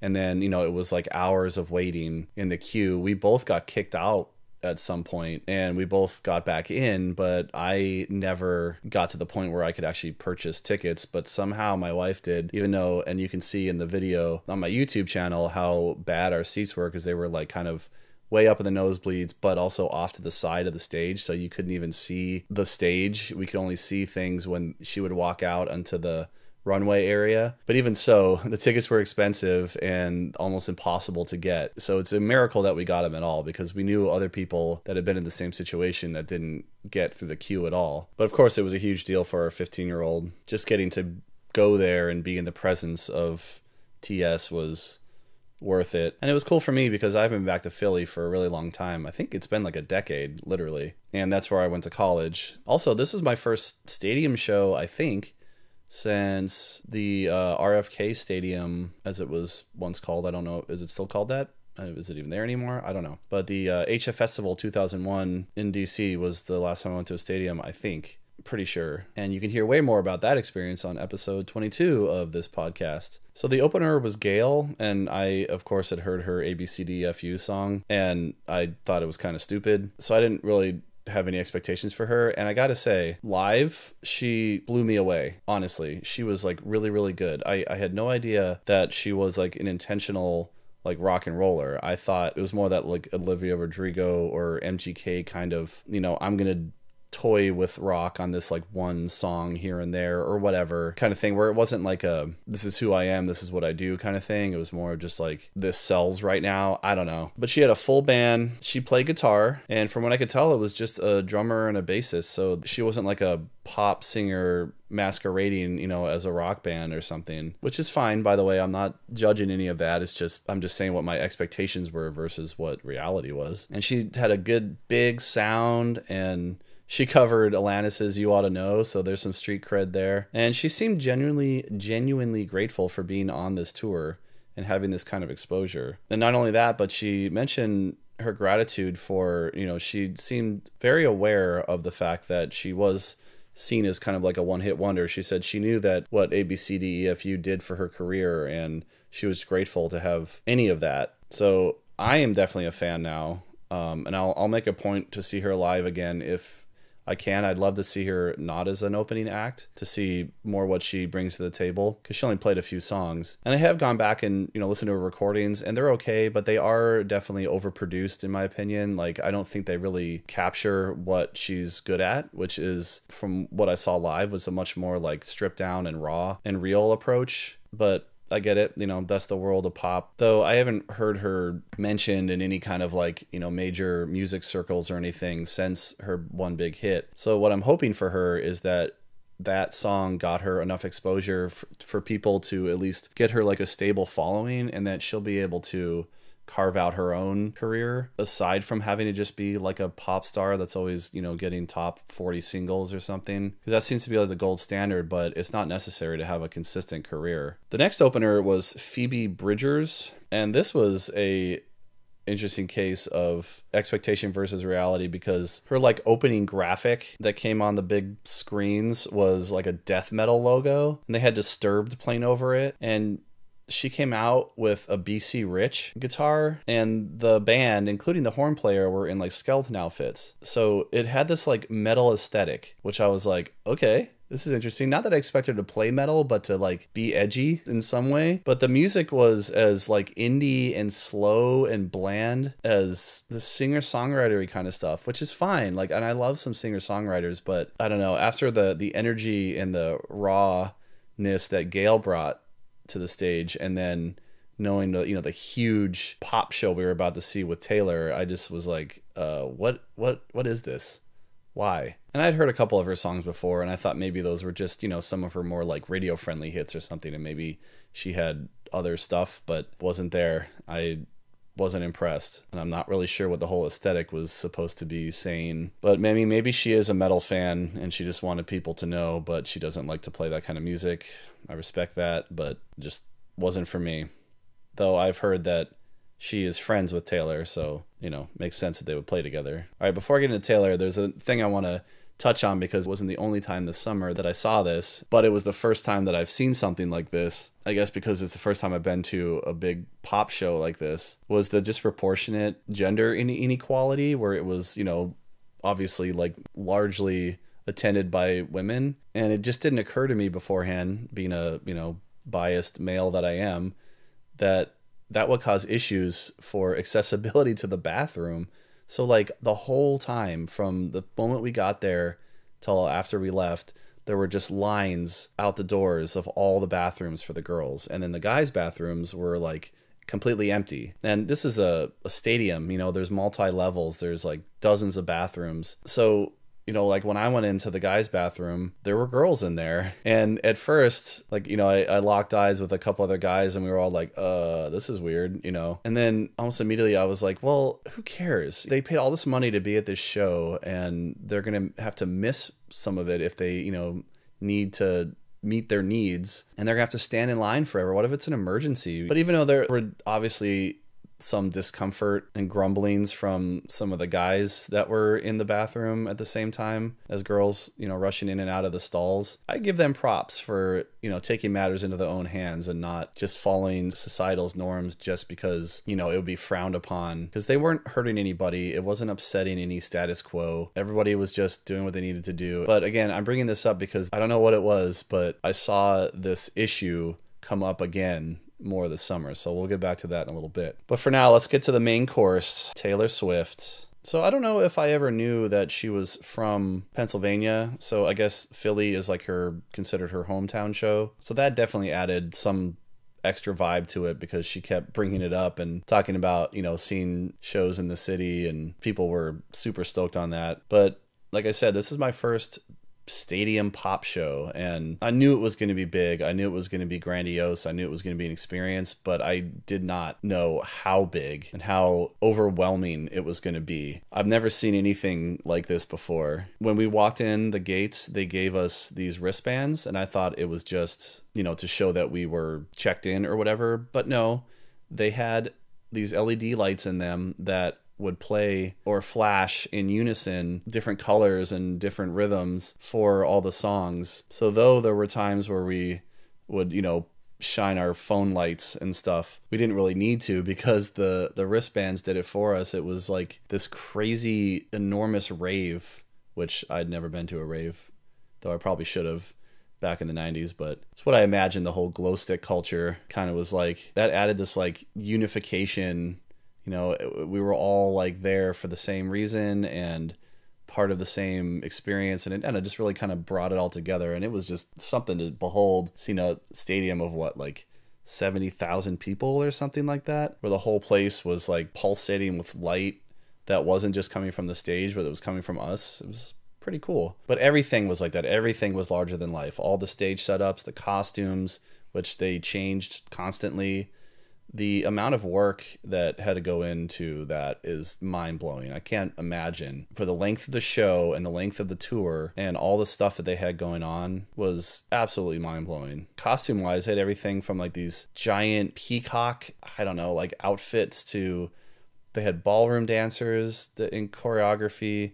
There was one, I think it was the man. They had this like multi-level office set, and everything was like, it was like telling stories, and it was almost like a stage play a lot of the time, where their dancing was also kind of acting out parts of characters and things. And then the runway was this huge long, and I'm sure that, I mean, this isn't new news because the Eras Tour movie shows all this stuff too, but that giant LED video stage, the runway, added so much to it, because there was a moment where it looked like she was diving into water as she went down through a door in the stage. They were dancing at one point during one of the Reputation songs, and there were snakes like attacking them and stuff. It was crazy. I mean, it was just a sight to behold. And like I said, even though we couldn't really see the live stage setup, we were watching it on the video screens because of where our seats were. There was always something happening at any point, and you didn't have to like see the band playing. The band, by the way, I felt a little bad for them, even though, I mean, I don't feel bad for anybody that gets to tour with Taylor Swift and hopefully, you know, make the kind of money that they make and get to play in front of that many people. But still, the band was like literally sidelined. They had half the band on one side of the stage, just like way off to the side, and half the band like on the other side. So they weren't really like playing with Taylor. They were just playing their backing tracks, essentially. You know, they were definitely like a backup band. But I get it. You know, that wasn't the point. But that's why, like I said, too, I wish I had seen Taylor back in the day when she was more of like a singer of a band. Now she's just a full-on pop star. And so it's all about like her and her dancers and the backup singers. And that's like the spotlight. The bands are just there, you know, more like a pit orchestra or something. But it is what it is. I just, you know, made it a point to try to focus on the band too and give them my subtle appreciation where I could. But even with being so like big and larger than life, she did make it a point, which I really appreciated, to like try to kind of engage and connect with the crowd. You know, she would walk out, she'd wave at people, she'd smile and make eye contact, you could tell, like with people that were down by the stage. And after like the first half-ish of the show, where it was more just like song, and it was, you know, they had all these like choreographed transitions and everything was planned and executed like really with a immaculateness to it. She did kind of then, like, you know, she would come out to a piano, or she'd have her guitar, and she would sit down, and, you know, I don't know how much of it was scripted or whatever, but it came across as genuinely authentic and heartfelt, where she would talk about how much she appreciated being here, you know, especially after COVID and everything, and how scared we all were that like this kind of stuff would never happen again. And she would give us insight into her like thought processes for her songwriting and like where the songs came from. So there was like that kind of engagement too, where she wasn't just putting on a show, she was also connecting with a live crowd. And I thought that was a really awesome balance that she was able to walk. And I think that's something that she just does really well as a persona. Is she's not on any of our level anymore, but she can at least present herself as a down-to-earth, you know, thoughtful, creative, and people can relate to her and engage with her on that level. But then she can also be this like larger than life goddess, and she can be this icon too. I think that's really impressive. And she played a good variety of stuff, as I'm sure we're all aware, because it's no secret, especially with that movie making so much money. But my biggest complaint was that she only played one song, the song that I did the drum cover of on my YouTube channel, Enchanted, off of Speak Now. Speak Now is not just my favorite Taylor album, but it's one of my favorite pop rock albums ever. And I was really hoping for more of that, and I was disappointed that it was kind of overlooked because she played like so much stuff off of her later material. Like Lover and Folklore and Midnights all got like at least 5 songs off of them. But then I found out later that she was going to put out the Taylor's version of Speak Now later that summer, so maybe that was intentional, that she was trying to kind of like build up hype and withhold, and then maybe add more of that material to her subsequent tours moving forward. So Phoebe Bridgers came out at one point, and apparently they dusted off some B-side from Red to play together on a much more like stripped down acoustic version. So that was cool. They duetted well together. But in general though, honestly, it was kind of hard to hear the music sometimes because the crowd was so loud.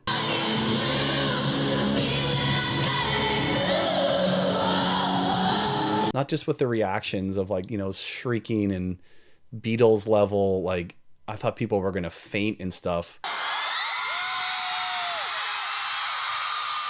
But also just singing along, the whole place was singing along to every song. Even like the supposed deep cuts, the ones that I weren't as familiar with, people were just shrieking the lyrics, and it was something to behold. It really was.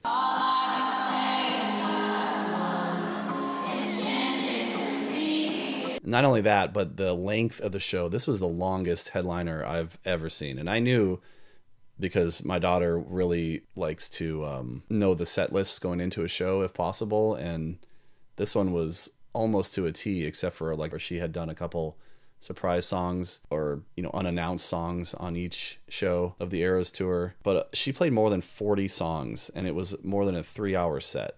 I've never seen something quite that level before. I mean, I've seen legends play like Judas Priest and Black Sabbath, and they played for a good like 2.5 hours, but nothing like this. So I was really impressed that she did these giant shows at this length and how long this tour went on for.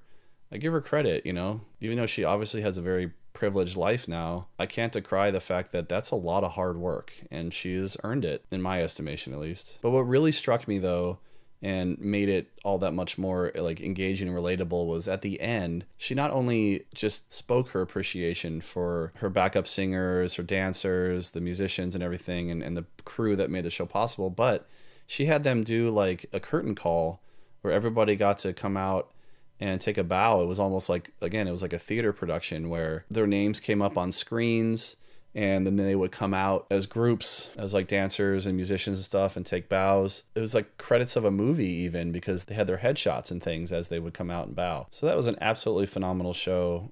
Unforgettable, once in a lifetime kind of thing. And I'm really glad that I had kids that wanted to go see it, because like I said, I would have wanted to see Taylor regardless, but I wouldn't have put in the time and effort and money to do it just on my own. So having kids, you know, inspired us to put in that extra effort to make it happen. So yay, that was awesome.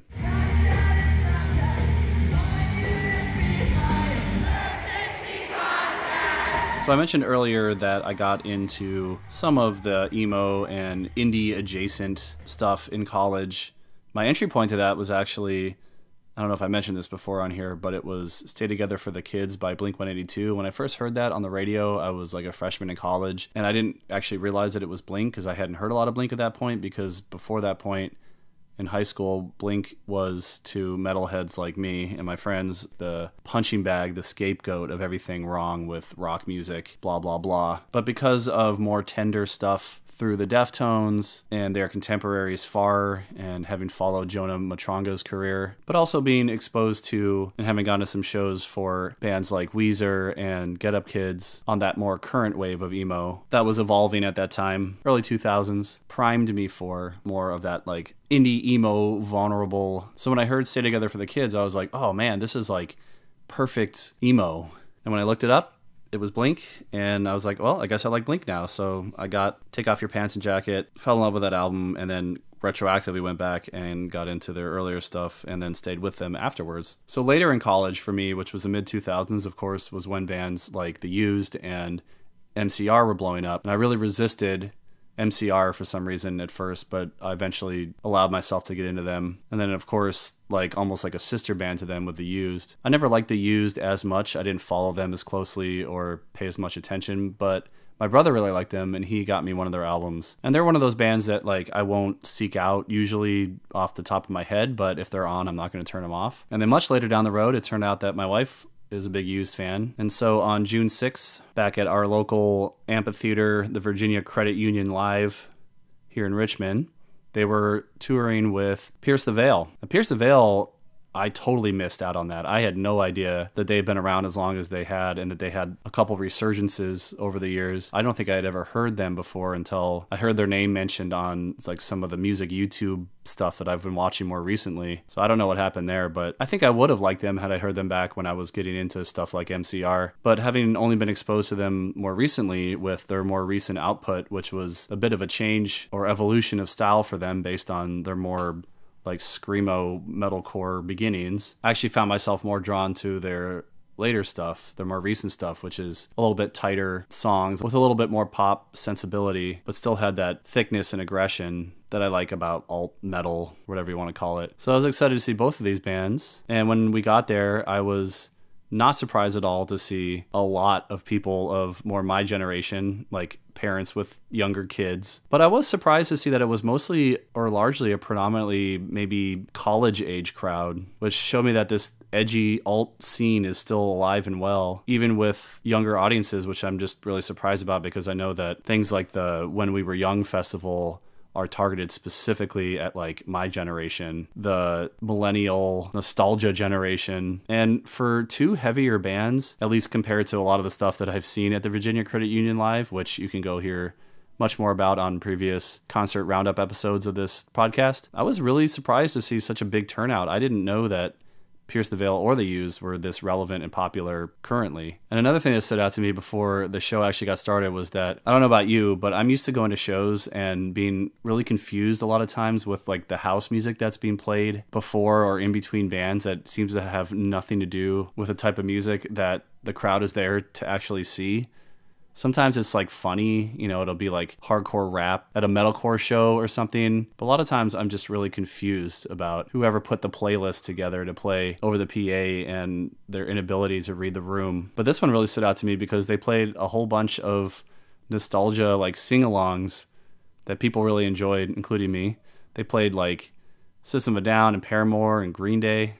That was fun. We missed the first band that was called Death by Romney on our way in, but from the parking lot, they sounded okay. And then while we were in the merch line, we heard Don Brocco, and they were weird. And I wasn't surprised to look up to see that they were European, I guess. I don't know. But they definitely were really good with the crowd. Even from outside the amphitheater, we could tell that they had a good stage presence and they were really interactive. And then the Used had a really cool stage setup. Everything was covered ceiling to floor with roses and hearts. They had a very like neon kind of pink and green aesthetic. And they sounded great and they played a lot of the fan favorites. And their singer, Bert, was really good with getting the crowd to kind of mimic his hand gestures. I don't know, he was just being silly and it was kind of funny. At one point he got us to boo a song. I don't remember why exactly, but I made note of that. But he did get serious at one point. He mentioned his struggles with depression and anxiety, and kind of like the Judah show, he made sure to be really clear that no matter how somebody felt or what state they were in, that somebody out there loves them, that kind of stuff. So that was nice. He also pointed out somebody must have made like a self-made shirt that said, Bert McCracken D's nuts.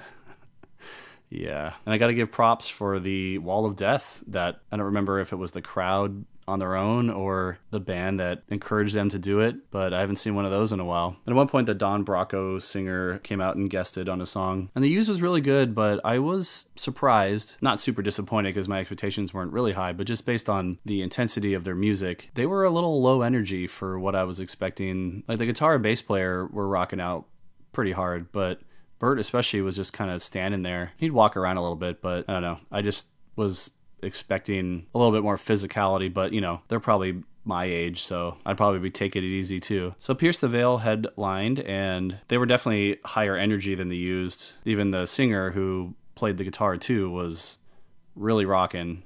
He was really into it. But their bassist, he reminded me of somebody from like Dillinger Escape Plan, was just absolutely insane. The drummer was awesome too. And I really appreciated how interactive the singer was. Like at one point he kind of held his guitar out and laid it on the crowd so they could hold it while he was singing a song. For one song, he brought a girl up on stage who announced herself as Geneva.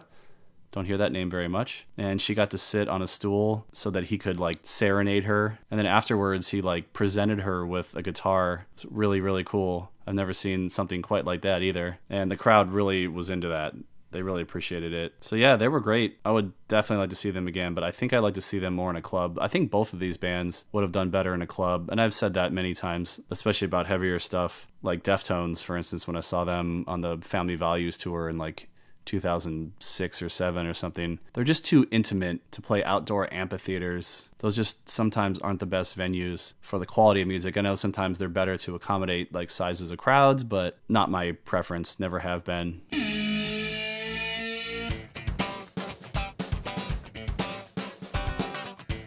Next show I went to last summer on the 24th of June was Dave Matthews Band, but this time it was at the Merriweather Post Pavilion, a outdoor amphitheater that I grew up going to but haven't been to in a really long time. At least not since before I moved back to the East Coast from Maui in 2011. And since then, they have built some kind of like extra seating balcony area. But the weird thing is that it totally blocks the view. If you're not like center field on the lawn, you can't see the stage. And this being the typical well-attended Dave Matthews Band show, by the time we got there, there was no lawn area to sit in the center, so we had to go off to the side. So really all we could see was the screens. But this presented an interesting opportunity because it was pretty hot out, and we brought a blanket. And since we've seen them together a few times in the past couple of years, this time we brought the kids too, we decided not to focus so much on trying to watch the band, but just sort of chill on the blanket, listen to the music, and experience it in a bit of a different way. Not what I'm used to at a live show, and to me, not really the point of a live show. But it was an interesting way to experience the whole thing, especially as the stars came out. We were just chilling, gazing up at the stars, listening to the music. It was really cool. And they've put out a new album in the last year or so, and I've been digging some of the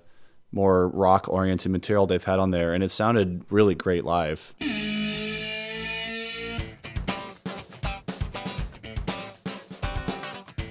And then about a month later on Browns Island in Richmond, Virginia, which is another kind of open lawn-oriented music venue, and they have like a whole summer concert series out there and stuff. Even though I've been living in Richmond for more than a decade now, and I'd heard the name but never really listened to Avail back in my foundational hardcore days. They were one of those bands like Snapcase and Earth Crisis that were always kind of on the periphery, in name recognition at least. So when I somehow finally learned this year without ever having heard of it before, like I knew there was the whole Guarbecue around here, and I knew that Lamb of God home shows were a big deal. But I didn't know Avail was from Richmond, and apparently it's an annual thing. They put on a nostalgia hardcore festival every year on Browns Island, so I'm definitely going to have to go to that next year now that I know about it. But for this year's summer concert show at Browns Island, which, by the way, is a very historical Civil War place, something I don't know too much about because I grew up more in the north, and we just didn't cover that kind of stuff,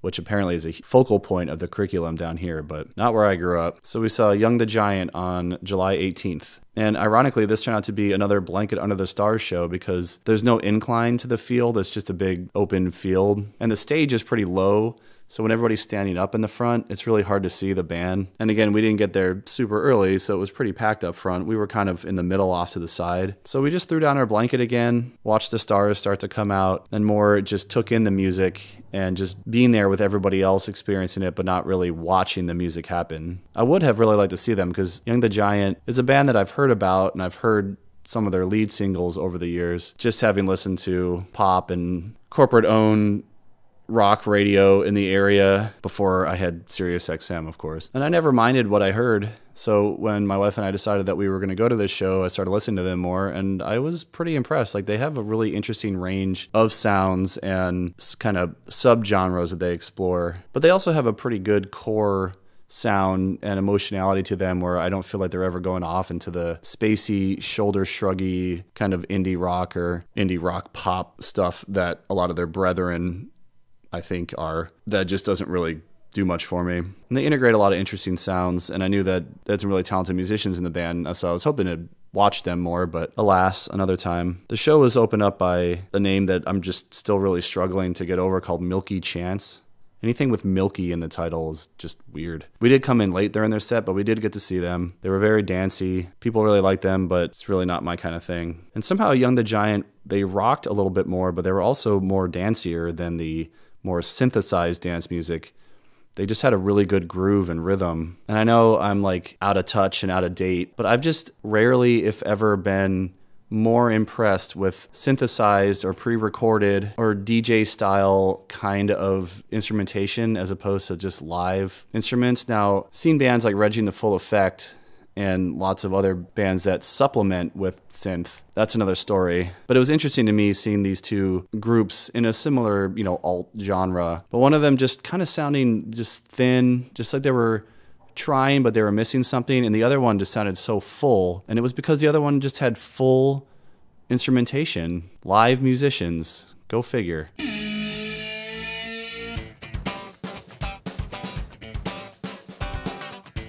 Just about a week later, at another outdoor lawn event, we saw Dirty Heads again on July 26th. At the After Hours Meadow Event Park up by King's Dominion, north of Richmond up here. And this was our third year in a row getting to see them. And we were really concerned because the weather forecast had not been looking good all day. There was talk of major thunderstorms coming through, but we somehow totally lucked out. We could see lightning in the distance like the whole time, which, by the way, really added to the awesome atmosphere of the show. It's all these crazy cloud formations and sunset colors and the lightning lighting up the sky. But it was all off in the distance. The storms totally missed us. It was all meant to be. Even when you get early to this venue, there's always a big long line to get in because they have, metal detectors and they're checking IDs and everything. So we missed the opening band called Bikini Trill, which I'm assuming is a play on words with Bikini Kill. But they didn't sound anything like that, at least from outside the venue, standing in line. They sounded good. They had a female singer, and I checked them out later, and they were just kind of, I would say, benign reggae pop. It was good, but not super edgy or outstanding. And the next was a duo rapper DJ dudes called Little Stranger. They were definitely a little bit more, I don't know if you say like a joke act, but they were funny. But they did have really good flow with their vocals, and they also added in some acoustic guitar, so it wasn't totally just like DJ. They were fun. And then was somebody that I've heard the name of for a long time, but I didn't really know that much about, Lupe Fiasco. He was awesome, like really throwback, kind of like late 80s, 90s, more fun, broadly relatable hip-hop. Like I really liked a song about skateboarding and not being able to find a place to skate because he kept getting kicked out, so he would just cruise on to the next spot. There's a song about like video games. He was really talented and really entertaining. I'd love to see him again. And then as it was getting dark, Dirty Heads came on to the lightning backdrop. And as usual, they were phenomenal. This time they had a big pirate ship stage because their latest album with the whole pirate theme. As usual, they weren't super engagey with the crowd. That they seemed to be pretty, I don't want to say scripted, but they were kind of sticking to the songs and they weren't talking and doing sing-alongs as much. But regardless, they were still super engaging because their songs are so good and because they're so good live. And I think they're one of those bands, like I mentioned earlier, that my wife and I, if they come through town, we're going to see them.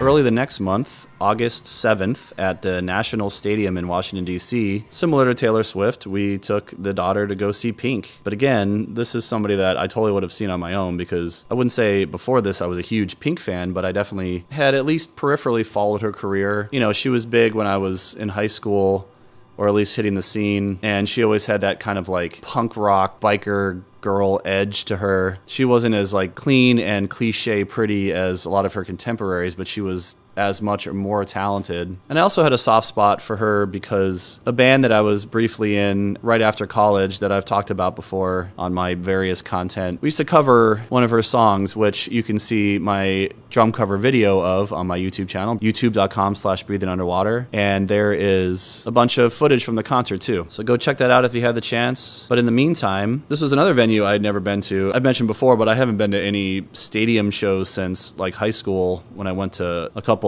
regional festivals, and I had no idea that Pink was still like this big and this popular. Of course, it wasn't as big as the Eagles football field in Philly. It was at a baseball stadium, but still, it was packed, and the fervency, the fact that like everybody was dressing up in pink, of course, really showed how dedicated people are still to her and how relevant she still is, because there was multi-generations, even more so than Taylor, I think, because Pink started earlier than Taylor, and a lot of her original fans have kids now, but she seems to still be pretty popular in a younger audience regardless, because there was a really good age range. This was another show where weather was suspected to play a big part, and unlike the last couple times that we were outside where the weather passed us by, we got hit real hard, and we had heard that she had to delay a show several hours recently because of weather, so we were expecting to have a big delay and be there all night if possible. But this time we did come prepared. We brought our rain ponchos just in case, and like as soon as we got in line at the gate, because the doors hadn't even opened yet, it just started pouring. The heavens opened up, so our like lower bodies and feet were completely soaked, but luckily we had the ponchos. A lot of people didn't. I felt so bad because some people were just going to be soaking wet all night. And even though it was August, the temperature did cool because of the weather system that came through, so it being wet that long wasn't ideal. But we finally got in, the rain stopped, at least for the moment, and when we got to our seats, pretty soon a DJ came out, Kid Cut Up, and he played an interesting mix of things. He was a good hype man. He did his job.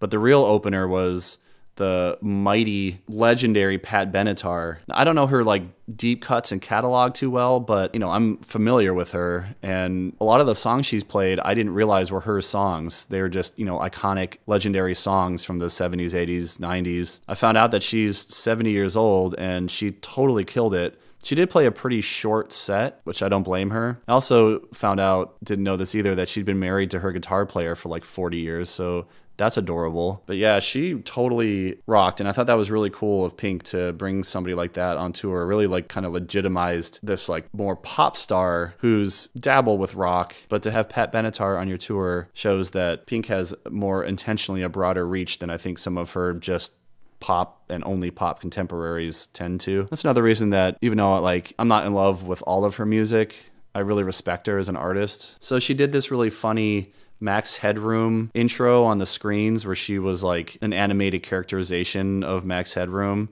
and then she trapezed in from the rafters, and that's when I learned that she's also like an acrobat and trapeze artist. I don't know how I never knew that. Apparently like everybody knows that, and when we talked to people about having gone to see Pink afterwards, they were like, oh, did she do her trapeze and wire act and everything? And I was like, oh, okay, I guess I'm the only person that didn't realize this. But that added so much to the show. I mean, Taylor was amazing with all of her like choreography and creative stage setups and stuff, and Pink had all that too, but she also literally flew around the whole stadium on wires and pulleys and doing all this like trapeze stuff and the things with the silk, I forgot what it's called, but where she was just like doing all these amazing acrobatics. And not just her, but she had a whole slew of backup dancers and acrobat artists that were accompanying her. It just kind of blew my mind. This might have been, I would put it up there with one of the best live shows that I've ever been to, just for the presentation and spectacle alone, but then the music too sounded amazing because she did have a full backup band. And with that, a lot of the stuff that she's put out on her records that's more just synthesized pop kind of standard music, all of it sounded bigger and fuller when it was in the live setting with actual like guitars and drums. She also had a girl on bass and keyboards, so that's always cool to see. And the stuff she was able to pull off live, her range is incredible. She was also just really funny, like Taylor, but even more so. She would go off the cuff. She was making jokes. Like at one point she had this thing with giving candy to her pianist, and she was like teasing him about taking all of her candy and stuff. She just seemed like real down to earth and cool, very relatable and friendly, silly. She complained about her kids, but then she also had her daughter come out and sing a song with her. It was adorable. Some of her songs that were more ballads, she reworked into more like dancey remix versions of them, so that was cool. It kind of kept the energy up. And it did start raining like halfway through the show, and it started raining pretty hard. We were lucky because we were up in the stands and there was an overhang where we were, so we just got a little spray, but we didn't get like totally soaked again. But the people down in the lower seats and down on the floor, Pink made it a point to recognize like how much she appreciated our dedication for coming out and braving the weather with her. And she even said, like, no matter what, she's going to fly tonight, meaning the trapeze stuff, because it sounds like she was maybe warned against it by her, you know, risk management people or something. But she did it anyway. And, you know, that showed her dedication to us. So it was reciprocated. She said that a lot of her songs are intentionally not love songs. But she's always wanted to play more love songs. So she threw in Adele's cover of a Bob Dylan song that I guess Adele does. And then she did her own version of Pat Benatar's Heartbreaker. And she did a Sade cover. So a lot of respect paid to her influences there. At one point, she did an acoustic harmonized a cappella version of Don't Leave with her backup singers, and she said because she wanted to show off her most talented friends in the world. She told a story of how she was teaching herself GarageBand during COVID, and which is so crazy to think that like somebody like Pink would even need to do something like that or have the desire when she has like tons of producers and engineers at her fingertips. But she said she kind of conned her daughter into doing these one-take vocals while she was learning GarageBand, and that's when she had her come out to sing that song. She was just so cool with her fans and so sweet. Like somebody was holding up a poster and she grabbed it and signed it while she was walking out on stage. She noticed that there was like a whole family down on the floor near her, and she like paused to like say hi to them and introduce herself and everything. It was so cute. There was a woman that said she beat cancer to be here tonight sign, and Pink made it a point to announce that to everybody. She teased her guitarist for having 100 different guitars, but they all sound the same. I'm sure that like every guitarist in the venue kind of stiffened at the collar for that one. At one point she was wearing this like furry pink coat, and she said if it rained again, she was just gonna like take it off and get rid of it because it was getting so like matted and nasty, and then it did, so she did. And that was during their rendition of Go When You Go. The entire band and her were out front where like the runway stage ended, and they were doing sort of like a unplugged version of that. Everybody was, you know, like beating on a drum or something, and then it just started pouring. And they kept doing that for her song Irrelevant, which she prefaced with talking about like her career spanning like rumors and internet trolling and hate and stuff, with the unique music styling of it and the rain, the atmosphere, and her like attitude about it. It was just like super epic moment. And like Taylor too, she did a really good job of individually introducing and giving spotlight to all the musicians and dancers and trapeze artists. And I said this would come into play again, and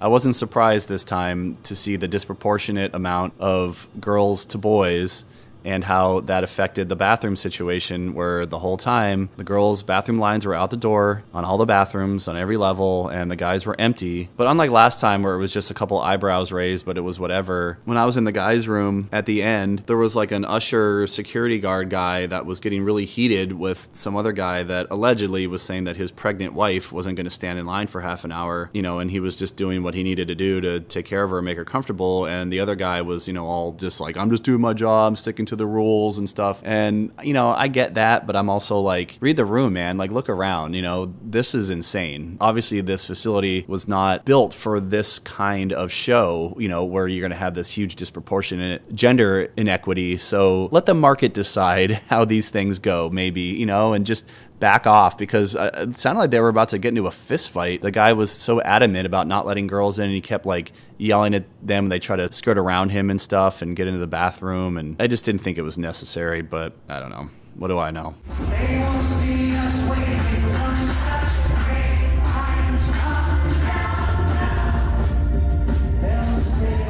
So now we're getting towards the end of the summer, pushing into the fall. Back up in DC about a month later, September 5th, at the Anthem, who we saw Demi Lovato at about a year before. This time we saw Death Cab for Cutie on their 20th anniversary of transatlanticism, and what I was even more excited about, because I actually liked the Postal Service more than Death Cab. I was introduced to both of them at the same time back in the early 2000s. I had heard about Death Cab, but I didn't listen to them when I was in college. And then afterwards, I had a friend give me Transatlanticism and Give Up by those two respective groups. And as much as I fought it, for some reason, I just preferred the Postal Service more, which is so ironic and out of character for me, because like I keep talking about all the time on all the things, I prefer live rock instruments to synthesizers and DJ styling kind of music. But there was something about the whole package of Postal Service that, like I said, I fought it at first. I listened to the album and I was like, this isn't for me. This is not the kind of stuff that I usually prefer. But then I just kept wanting to listen to it, and I found myself listening to it all the time. And the only disappointing thing about that album is that there's just the one album, and they never did another one. So it was super exciting that they were doing a 20th anniversary, because I didn't know about them when they were actually, I don't know if they were ever like active and touring, but when they were more fresh and new. And I was super curious to see how they were going to pull it all off live. But as Death Cab albums go, their first album, because it was the first and maybe only one that I've actually like owned a physical copy of, it's the one that I've listened to through the most, and it's the one that I'm most familiar with. So I was excited to see both of these things. So when we got there, we found out that unlike a few shows that I saw this summer that were the end of the tour, this was the kickoff night. And I guess they were doing 2 nights in DC. They're both sold out. So this was like really cool and really special to be, you know, some of the first ones to see this material played live, especially the Postal Service stuff in like 20 years. Just added to the whole, you know, special atmosphere of the night and everything. But there was an opener, and it was Lauren Mayberry, a name that I was vaguely familiar with, but I didn't realize that until later when I looked it up, it was a singer of Churches, because I thought she sounded really familiar. But it seems like she only had a couple singles out. I don't think she had an album out at this point. So everything she played was mostly new to everybody. They were a synth-heavy band, just like Churches, but it was still solid, kind of indie synth pop with some rock elements. They did have a drummer. They had a girl on keys. The guitar and bass player would switch between those two instruments. Kind of hinted of Garbage a little bit, but less edgy. Early on, she had some kind of like mic monitor cord issue in her set, and she like pulled up her dress to fix it. At first, I thought it was part of the show, and then she later was like, yeah, sorry about that. That was unexpected, and I'm sure for her that was like not ideal, you know, on the opening night of a tour for the first time that she's touring under her solo stuff, I think. And going along with that, she was very humble about being out of practice, playing keys and singing at the same time, because she's used to just being like the lead singer of Churches. But she still played a solo ballad on the keyboard and sounded great, so I guess she got her mojo back. She said it was their second gig live together ever, so that was cool. And part of their set, they covered Madonna's Like a Prayer. Then it was Death Cab playing Transatlanticism, and they nailed it. Every note, every moment, it was perfect. They didn't do anything extra. They just played it from front to back. Sounded great, and they were just as entertaining, especially the singer with his whole dancey, bouncy mannerisms. He's just always so cute and fun to watch. I was getting a kick out of him. So it turned out that Postal Service was the headliner for the show, and they came out. They were wearing all white outfits, and unlike Death Cab, the singer got to just sing sometimes without his guitar, and so he got to dance around and hop around even more and be even cuter. But he even went and played the drums a few times, so that wasn't expected. I didn't know he was a percussionist. The rest of the band was comprised of a keyboardist and separately a DJ and synth player too. And then the lady, I didn't realize, because she only co-vocals like half or fewer of the songs on the album, I didn't realize that she was such a major instrumentalist of the band. But she played everything from electric and acoustic guitars. She played some electronic drums. She played keys, and she sang. So she was awesome. And just like Death Cab, they played the whole album Give Up from front to back, almost to the T, except there were some little alterations and some little differences in sound sprinkled in. But for the most part, it was what we expected. But it was cool that they were able to pull it off live so well, and that most of it seemed like it wasn't pre-programmed, that they were playing all the sounds and the melodies and all the different instruments, even like the electronic drums and stuff were played live. So that was really cool, because there's a lot of stuff going on in that album, a lot of layers, and I was pleasantly surprised about how interesting it was to watch and listen to live, and how much fun they seemed like they were having playing it too. Their encore was at such great heights, but it was fully acoustic, and that was really sweet. And then their second encore was the rest of Death Cab for Cutie came out, and they played a cover of Enjoy the Silence by Depeche Mode. So that was a really cool, unique show. I know it's kind of like a cliche, and some people think it's kind of a gimmick when bands play an album front to back on an anniversary tour. Like, I haven't seen a lot of it. I saw Machine Head do it for their 10th anniversary of Burn My Eyes. But the thing about it for me is that an album is a work in and of itself. It's a work of art. And when you're just playing single songs, you know, in a live set, you are breaking up the way that those songs were originally meant most of the time, to flow into each other because of their ordering on the original album. So I think it's really cool to see a band play an album, though I do understand that it frustrates people that they don't get to see other songs from other albums that they want to hear live. But to me, it's kind of like, know what you're signing up for. Like usually if a band's doing some anniversary tour, or like next year's When We Were Young, it looks like most of the bands at the festival in Vegas are doing one of their most iconic album. It's like, if you want to hear more from them, then go see them on a non-anniversary tour, I guess. But it's something that I'm totally down to see more of. It's not like a preference or anything. I'm not like, I only want to go see bands when they play a full album, but I think it's kind of a fun idea, and it's a cool way to experience a work of art that you're used to experiencing your own way, in your own time, in your own sound quality, headphones, speakers, whatever. But when the band does it, they're doing it their way. And I don't know, I think that's really cool. Like when I saw Incubus a couple years ago, and it was their 20th anniversary of Morning View, I think. And they played like the first 4 songs off of Morning View. At that point, I was like, hey, just play the rest of the album. Like, I'd love to hear how it all comes together live. But they didn't, but I wouldn't have been surprised if they did.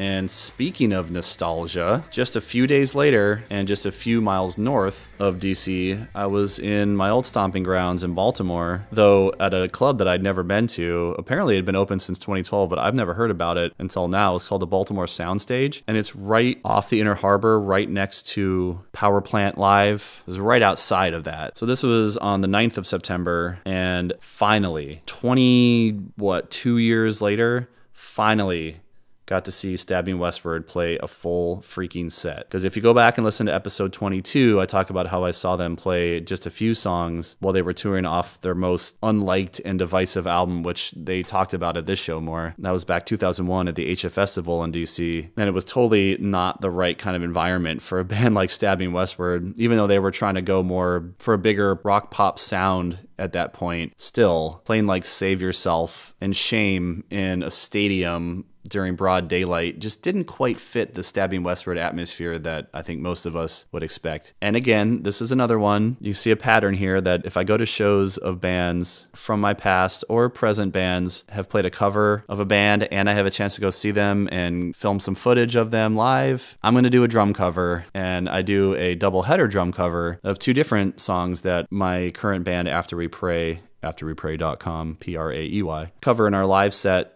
now and then. If you go to youtube.com/breathe underwater, you can see that doubleheader drum cover with footage from this show. So even though I had never been to the Baltimore Soundstage before, I totally felt at home going in there, because it was just your typical grimy little club, like the places that I grew up going to in DC, Baltimore, Philly, New York. And the band that was playing when we got on was called 51 Peg.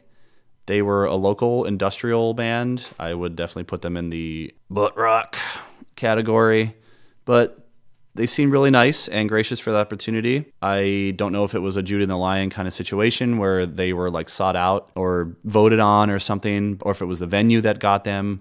No idea, but they were a local band, got to open for Legends, so good for them. The main opener was Ayatoya. Never heard of her before. She was a synth industrial techno artist, is what I would categorize it as, and I just really wasn't into it. The kind of like dissident, gothy industrialness of it. As much as I love like Nine Inch Nails and Rammstein and Fear Factory and Stabbing Westward, of course, they all have a lot of rock stylings and metal to go along with it, whereas this was just a singer and her backup pre-recorded music, and it just wasn't my thing. Though at one point the guitarist of Stabbing Westward came out and played guitar on a song, and that was the best sounding song of her whole set to me. Though one entertaining thing that I got from her set was that her outfit and hairdo really made her look like Gozer from the first Ghostbusters. Well, I guess Ghostbusters Afterlife too, but that's for another podcast. And speaking of Nine Inch Nails and the fact that I know there's like some controversy and possible beef, who knows, between Nine Inch Nails and Stabbing Westward, or at least there was back in the day. Ironically, and I don't know if it was on purpose or not, but the PA played a bunch of Nine Inch Nails before Stabbing Westward came on. So that was interesting. Hopefully not meant to be like a slight or a knock against them. But so as I mentioned on last year's concert roundup from 2022, we had tickets to see Stabbing Westward in Virginia Beach. and that got canceled because Chris had throat cancer. So this was a really big deal. You know, we didn't know how serious that was. Wasn't sure what the outcome of that was going to be. So when we just heard that they were touring again at all, that was really exciting. This was also a special night because we went with the singer of my band, Caleb, who has also been a lifelong Stabbing Westward fan and has always wanted to see him. And unlike me, he didn't get a chance to see him back in the day, even briefly like I did. So he was super stoked. And it was just really fun sharing that with him because, you know, we cover a couple of their songs together, so there's that bond there. And there's just something special about getting to play music with somebody that you also love the same music together. And my brother Dave, who was also at the AH Festival show, he lives in Baltimore, so he met us there. They came out swinging with Falls Apart off of Wither, Blister, Burn, and Peel, and they did not let up the whole set. It was just one banger after another. They killed it. I can't even describe. Like, I'm so giddy and excited just sitting here talking about it. I mean, what a night. And oh my God, Chris Hall had the best like Karen haircut ever. It was like a 90s kind of flop, long on one side, you know, kind of shaved and short on the other side. It was dyed blonde. He's a beautiful, beautiful man, that man. And aside from being a gorgeous man, Chris was also showed himself to be really, really funny and goofy and engaging.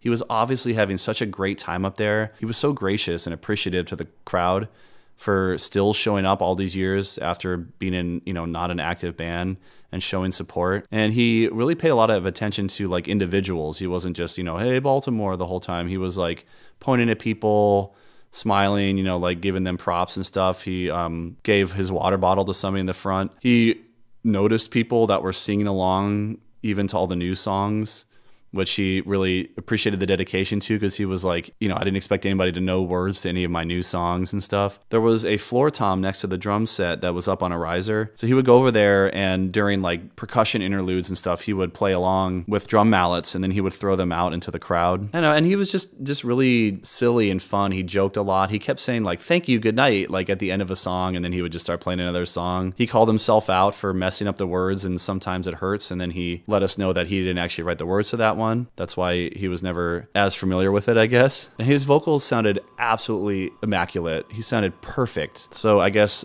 the throat cancer wasn't enough to beat him down. So even though, and I'll talk more about this in a minute, he mentioned later about his throat cancer and not feeling as confident with his vocals, I thought they sounded perfect. It was interesting. They didn't have a bassist. It was just a guitarist, drummer, keyboardist, and Chris. So I guess the keys played a lot of the bass parts. The guitarist was fun. He would come up front. He would switch with Chris when he would play his solos, you know, just like a good lead guitarist should, get all the attention when they're shredding. The keyboardist also did some backup vocals, and he played a little bit of guitar here and there. I was super excited and very nostalgic to hear Cure's cover of the song Burn, which I first heard, of course, in The Crow. And like, what is more perfect than Stabbing Westward playing a Cure song from The Crow? Like, can you get more emo than that? And surprisingly, they played 2 songs from the self-titled album. I was really surprised because of how derided that album is by Chris himself. But he did mention that they were happy with the demo versions of the songs, and then he mentioned that some assholes f***ed it up in the production and recording process, and they hate the way it turned out, but they like the songs originally. So this explains why it's not on streaming, or at least not on the streaming service that I have, which I think it sucks because it's still a good album. It's just not a great Stabbing Westward album. And I've always liked it and appreciated it, and so has Caleb in my band, and that's why we cover So Far Away, which you can see a drum cover of at youtube.com/breathingunderwater. So they played So Far Away and Wasted from that album the way they were originally intended. So Far Away sounded pretty much the same, but Wasted was definitely more Stabbing Westward sounding. So that was so cool. I think he should go back and re-record those songs from the demo versions, so then he wouldn't be like embarrassed anymore, and he could completely downplay and ostracize the studio version and, you know, still have those songs live on. And again, he was really appreciative about people like hanging out and rocking out for the new songs, which he did not expect apparently people to care about or know the lyrics of, which is funny, especially because the new material is like the most Stabbing Westward material they've put out in more than 20 years. So why wouldn't we be in love with it? So musically, the show was incredible, and we were just on cloud 9 just from seeing Stabbing Westward after all these years, but it got even better. So like Sky Sweetnam and Judah at earlier shows, Chris stayed after as they were breaking down the stage, and he just hung out with people that were sticking around and wanting autographs, but he wasn't just signing and moving on. Like, he was like introducing himself, shaking hands, asking people's names, and he was having conversations with people. So it took a little while, but Caleb, Dave, and I stuck around and waited down the line as Chris made his way down, and eventually he stopped to talk to us, and we just shook his hand and said hello. And, you know, I was expecting that to be it, but then he started asking us questions, you know, about like whatever, and we got on to talking about how we cover his songs and how we play them versus how he plays them, and he gave us a little tidbit about one of the songs that we cover from their like kind of comeback EP. I think it's called Dead and Gone. Has a song Crawl on it, and the beginning of that song has like a music box sound, and he said that he actually built that music box or had somebody build it for him or something like that, and that was like for that song. Said that he did prefer that version over the one that is on the Chasing Ghosts album, which doesn't have the music box sound, but it was just so cool to like just talk to him like a person. I don't really get starstruck, but still, like, these people that I've met over the years, like the Deftones, Jonah Matronga especially, they're just huge influences and inspirations for me. So to, you know, meet them in person, but also have them be so kind and gracious makes it all that much better. It makes their music all that much more accessible and exciting to me, because it's like a real connection. And isn't that the whole point of art? For my part, I got to talk about having kids like he does, because he said his kid's birthday was coming up soon. It did come up that you may or may not have heard, but there was a lot of controversy over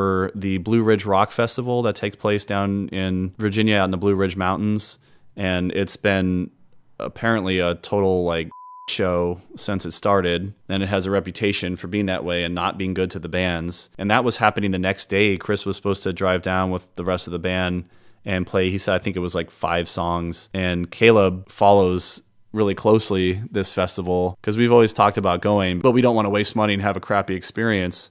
So Caleb said, hey, I've heard this festival is already shaping up to be really bad. You guys might want to be careful. And Chris like appreciated the feedback and the heads up. And he was like, you know, we're just going to go play our really short set and get out of there. And it turned out that day got canceled the next day anyway because of weather. So Sabin Westward did not play. Oh, and I did mention having the last time I saw them was at that 2001 HF Festival in DC. And he remembered that immediately. He was like, oh, that's when somebody threw a BlackBerry at me and broke my nose. And I had forgotten about that. But I remember that being like a point of media attention the next day when local papers and stuff were reviewing the show and commenting on it and saying that like Sabin Westward had their singer's face broken by his cell phone but played the rest of the set. And I remember now seeing blood trickling down his face. So that's something I totally forgot to mention in episode 22 when I talked about seeing them live. And I'm glad that Chris was the one that reminded me about it so I could talk about it on here. And then totally deadpan after he mentioned that, like he'd been rehearsing it, and maybe it's something he does bring up every once in a while when somebody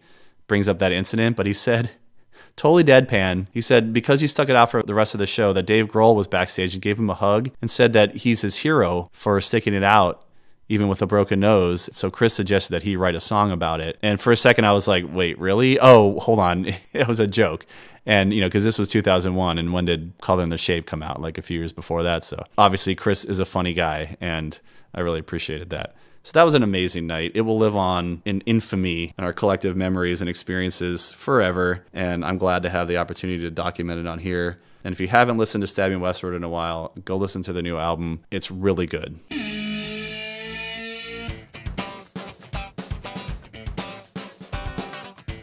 So this September might have been the busiest month for shows that I've ever had in my life, because we're still barely in the middle of September and there's several more to go. The next one I went to was at Jiffy Lube Live, which is in Bristow, Virginia.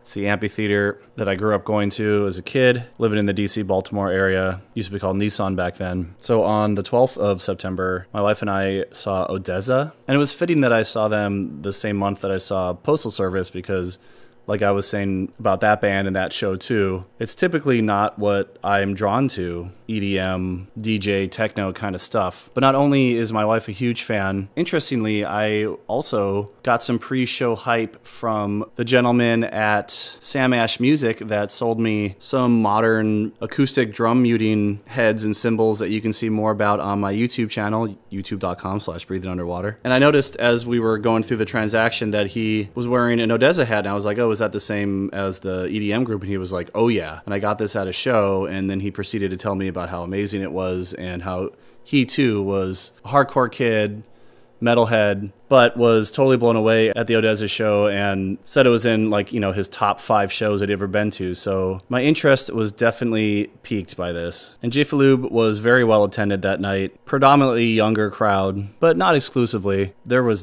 definitely a stylistic thing that I was totally not in the know of. There was a lot of like shiny and sparkly pants, sequins, a lot of like loud and flamboyancy. And I gotta say, it's been fun going to shows with like aesthetic themes more, because I'm used to going to shows that are more like wearing all black, cargo shorts and a baseball cap and a hoodie kind of aesthetic. So seeing like Florence and the Machine last year, where everybody had their flowy dresses and flower headdresses on, and Pink and Taylor Swift, and this one, a lot of energy and passion in the air. The first act was some DJs, I think, called Olan plus QRTR or Quarter and Toki Monsta. I'm sorry, at the risk of sounding like a boomer, I just still don't quite get this style of DJing where you're just spinning records, basically. I mean, like, I respect the skill and talent and creativity that goes into kind of just like spinning records, but to me, I don't really see the appeal of it in a live setting, like in an amphitheater kind of thing, where everybody's like looking at the stage, but there's really nothing happening. I mean, yeah, there were like visuals up on screens, all this trippy stuff, but essentially they're just like playing pre-recorded music and integrating it and remixing it and everything. But I don't know, that's more like what I'd expect at a club, not like a concert performance kind of stage, but people seem to dig it. But the next act was Bob Moses, somebody I had heard about before, and they were much more engaging because they had a full band with full instrumentation and they played like actually written, structured songs. So that felt more like a show to me. And then it was time for Odesza, and as was a theme this summer into the fall,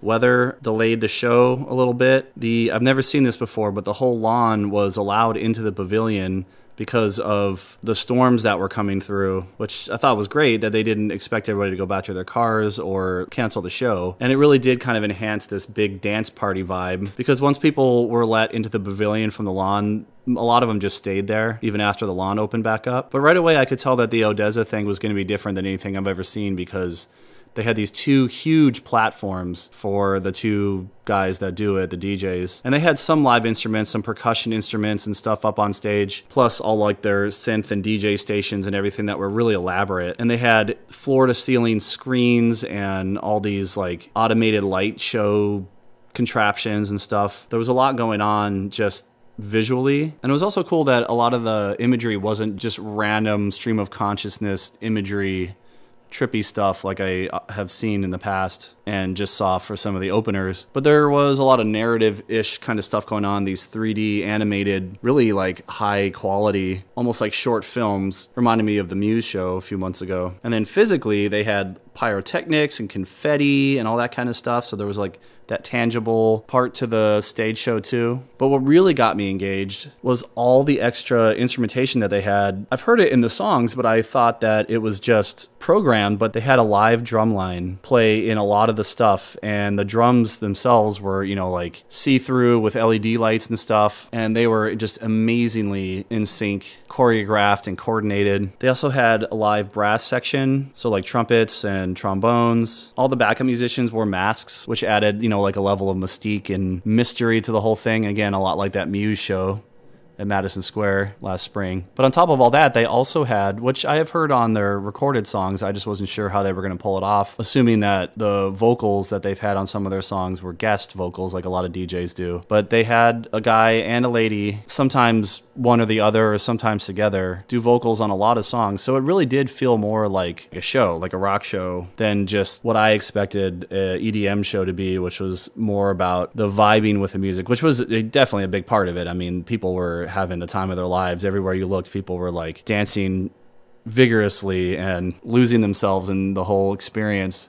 But I was more captivated by what was actually happening. It was very visually stunning, just like the guy at Sam Ash Music told me it would be. The only negative part about this show was at some point we started to notice deer ticks on us. And I think by the end of the night, we had taken off like half a dozen ticks off of each of us. And it was so weird though, because Jiffy Lube Pavilion is surrounded by woods, but they're like way out around the borders and they're fenced off. So I don't know how all these ticks made it into the pavilion itself and how they got on us, because we weren't like brushing against people or anything. My only guess was that somehow they were on the lawn, and then when the lawn people came in, they brought the ticks with them. Not to sound like classist or anything, because I'm on the lawn a lot, but that was weird, and it made me a little anxious and hesitant to know that I was going back just a couple days later.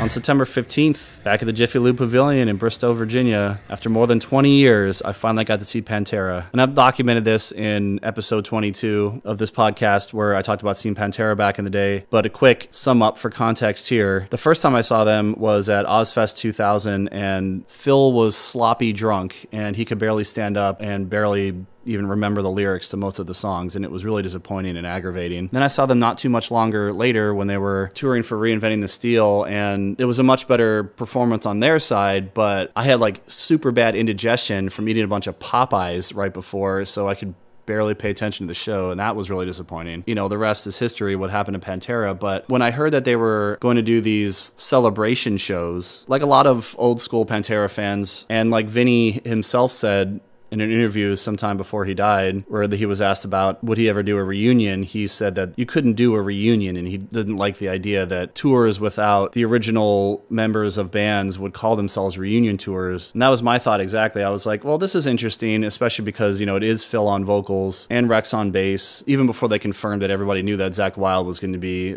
on guitars. And that made sense, but I wasn't really sure if I wanted to run out and see it, because it did feel a little bit, not disrespectful, but just kind of like, oh, okay, only now, you know, you're gonna do this. But in the end, because I had a couple friends that were interested in going too, and you can hear Vinny and Craig on an earlier episode 20 of this podcast, where we went to a Gojira concert together, I eventually decided, okay, might as well check this out. This might be the last time I ever get to hear these songs live. So the opening band was called King Parrot. They were the standard kind of thrash. Didn't really do anything for me, but good for them to get on such a prestigious tour. Actually, I found out that night that this was another last night of the tour, like it was for that Eluviete show, so you could tell that they were all a little run ragged, but also super like kind of wound up and giddy, and I'll get more into that in a minute. But I didn't know that Randy Blythe had shaved his head, so that was a surprise when he came out with a buzzed head instead of those huge matted dreads. And the band brought it. I haven't seen Lamb of God, I think, since Ozfest 2004, which is ironic because I live in Richmond, Virginia, and all you ever hear about is the hometown heroes. But I don't know, for some reason I just like haven't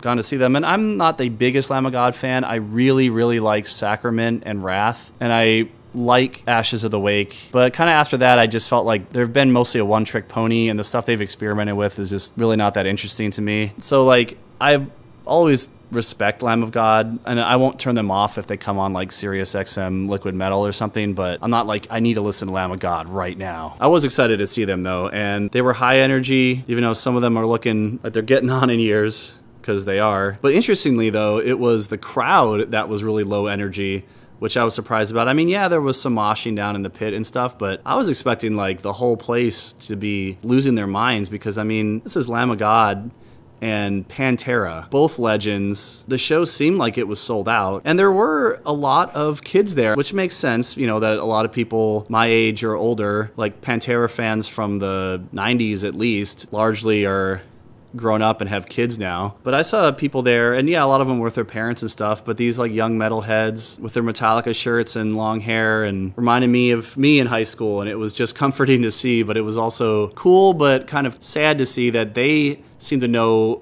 more of the words and were more interested in headbanging along and being excited than their old dad standing there with his arms crossed and baseball cap just like nodding his head. A lot of people were just standing there just like staring, and that continued through Pantera too. I was kind of shocked, honestly, that the crowd was really just mostly, and I'll get to more of this in a minute, but was mostly kind of chill and just observant, but not really interactive, at least not to the level that I expected. A lot of people in the pavilion didn't even get up out of their seats when either band came on, so okay. Randy dedicated Ruin to all the Richmonders that braved coming up north of Fredericksburg for the show, which, if you're not familiar with this area, Fredericksburg is a college town that sits right in between DC and Richmond. And so far, the tendrils of DC have not really reached down to Richmond yet, but Fredericksburg definitely seems to be affected. So there's kind of that border between the north and the south, I guess. And of course, Randy was familiar with that, being from here. They paid their own honor and tribute and dedication to the Abbott brothers. And he said that this is one of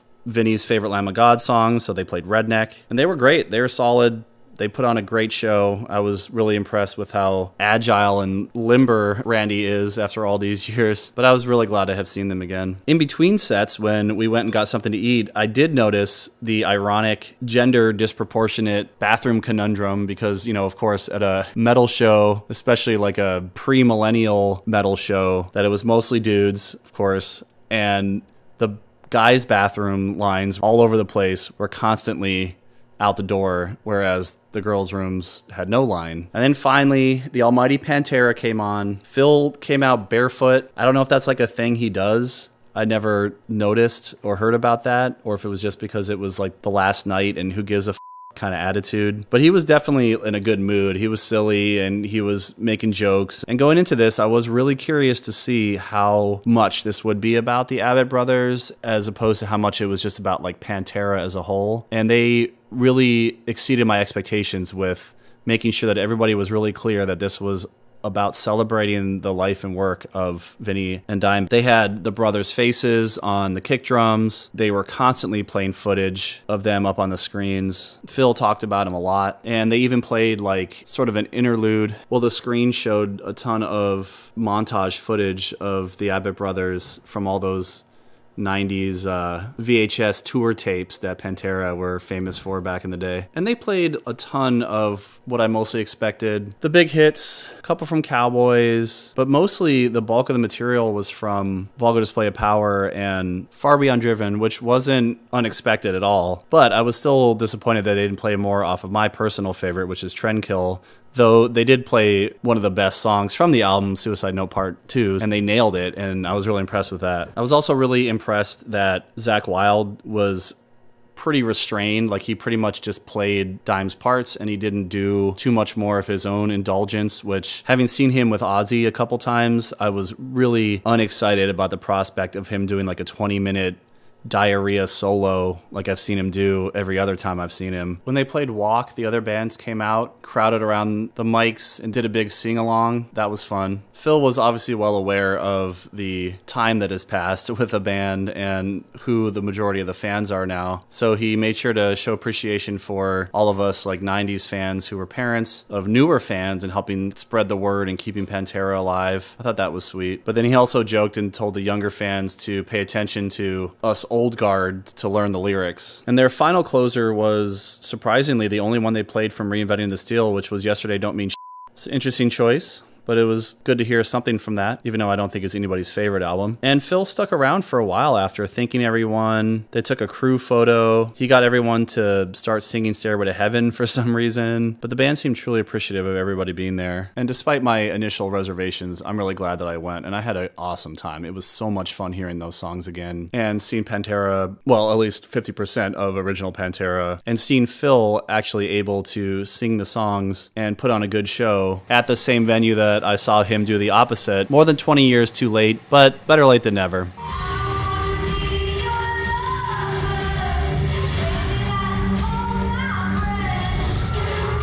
A few days later, much smaller show, on the 20th of September, we took the daughter to see Noah Cyrus at the National.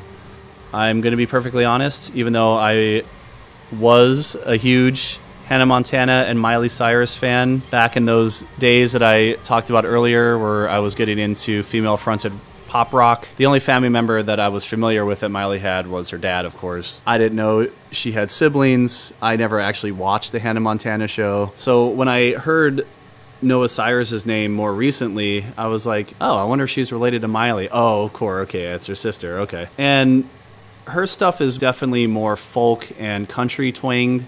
So kind of like EDM, it's just not something that I typically gravitate to, and I really haven't listened to her much since, but I did listen to her a little bit preparing for the show, knowing I was going to go in a few weeks. And she is definitely really talented, and she writes good songs. So I was excited to see her live, and she didn't disappoint. She was really, really good live. Very powerful voice. I do think she does undeniably, but not in a bad way, sound kind of like her sister. But her songwriting and her singing style is definitely different than her sister. So I'm not trying to unfairly compare them or anything. She did have a full band, and just like a lot of more indie or indie pop stuff, I was impressed at the bigger, fuller sound of the live setting than hearing her recordings. She was very personable and, you know, gave a lot of insight into her thinking behind why she wrote songs and how they came about and stuff, and the crowd loved her. The whole place was singing along to all the songs, and she did seem really kind of down to earth. Like at one point, there was a quiet part of a song that was kind of ringing out, but her guitarist accidentally hit a note, and you could tell it was an accident because they kind of shared a look, and then she just couldn't stop giggling as she was going into the next part of the song. It was funny. So there were several shows that I went to this past year that I wouldn't have gone to, or at least not independently sought out had it not been for my kids. So I really appreciate having their passions and desires to go see live music to expand my horizons and experiences, and looking forward to see how these things evolve over time.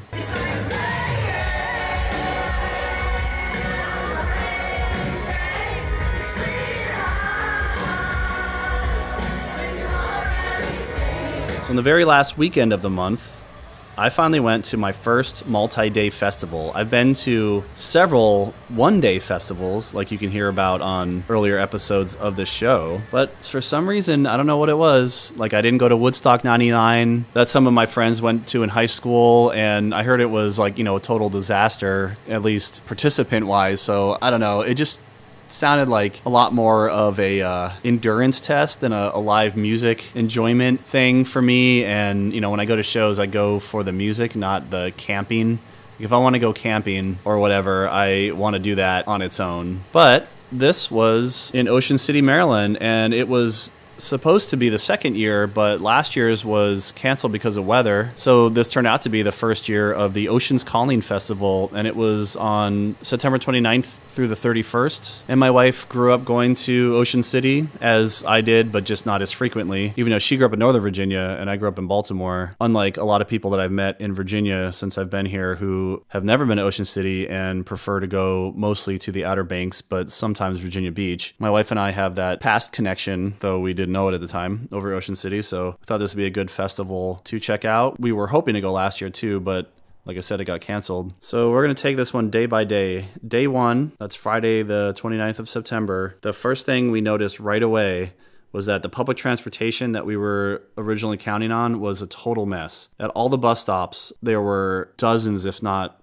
hundreds of people waiting to get on buses that didn't have enough room to accommodate them. And if you've never been to Ocean City, it is just a big, long, I think, island. I don't know if it's a peninsula or whatever, but I'm pretty sure it's a long island, just like the Outer Banks, that sits right off the east coast of Maryland and Delaware. And it's long and skinny. So on one side is the Chesapeake Bay, on the other side is the ocean. And it's literally what it says, Ocean City. So it's like a long, skinny city that goes up the coast for miles and miles and miles. And all up and down, there were thousands of people trying to get down to the festival using public transportation. And we waited in line for a while at our bus stop that we were closest to where we were staying, and buses just kept going by one after another that were already full. And we were pretty far up there. We were in the hundreds in terms of city blocks, and we were like, oh my gosh, if these buses are full all the way at the top where they're starting, then there's no way they're gonna, you know, have room by the time they get to us. So we had the idea to run across the street and get on a bus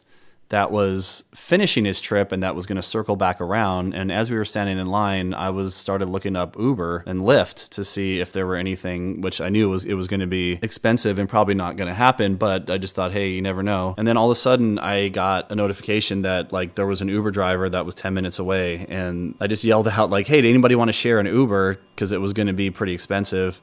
And we had this other couple take us up on it, so we were able to get down there a lot faster than, unfortunately, than a lot of people were able to. And it turned out that the Uber driver didn't even know about this festival and what was going on. They were from Baltimore, and they had just dropped somebody off on a long-term ride, and they had forgotten to turn off their Uber app, and they were like, oh, might as well get some runs in while I'm in town before they head all the way back to Baltimore. It's like a 3-hour drive. So that was very serendipitous, and I'm very thankful for that and the couple that was willing to split it with us. And I hope we inspired the Uber driver to stick around and make some more money that weekend, because there was a big need for it. So this is a very unique kind of festival, at least from my estimation, because it's on the beach down at the boardwalk area in, I think, what they consider kind of like the downtown area of Ocean City, down at the bottom of the island. And basically the way it's set up is they had 2 huge stages on either side of the beach that they had sectioned off, and in the middle there was this like carnival fair area with Ferris wheels and little roller coasters and carnival games and all that stuff that I grew up going to when I was a kid, when we go to Ocean City, and then we take our kids to when we take them there. So that was exclusive to the festival. That was kind of cool. And we didn't end up riding rides or anything because the music was pretty tightly packed in and we didn't have a lot of time for other stuff. Plus, we've already done that stuff many times in the past, so we didn't want to waste our time doing that since we were there for another reason. But next to that was a smaller kind of side stage. So there are those 3 stages. There's the beach, and then there were part of the boardwalk that was next to the beach was also closed off, so that was exclusive to the festival goers too.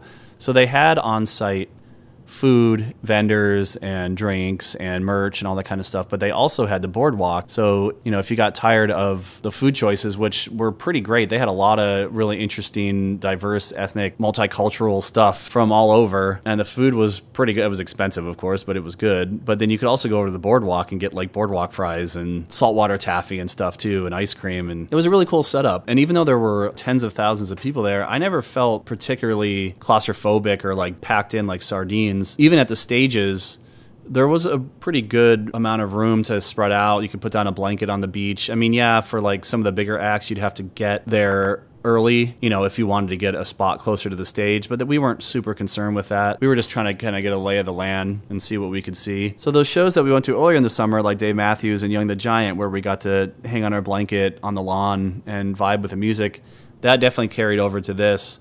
But this was on a beach and it was a lot less hot. That's the other thing that was going on this first day was there was rain, and that was one reason we didn't rush down there. There was some stuff that we were hoping to see earlier in the day, but because it was projected to stop raining in the early afternoon, we were like, let's not rush it because we didn't want to be standing wet all day. And even though it was cold and wet, it still kind of sprayed and sprinkled a little bit even after we got there. A lot of people were walking around, you know, in flip-flops or barefoot. It was just like a cool, chill vibe. But as soon as we got there and like went through the gates, like almost immediately I got on by a seagull. Luckily, it just got like on my sweatshirt, so I ditched that. And I want to assume that that was a good luck omen, you know, to get crapped on like rain on your wedding day. Yes, that's an Alanis Morissette reference because she was at the show. And it never got super hot, but it also never got really cold. So it was a nice kind of even temperate temperature, even though it was a little wet. And though I did see a smattering of younger millennials and a lot of kids with their parents, it definitely was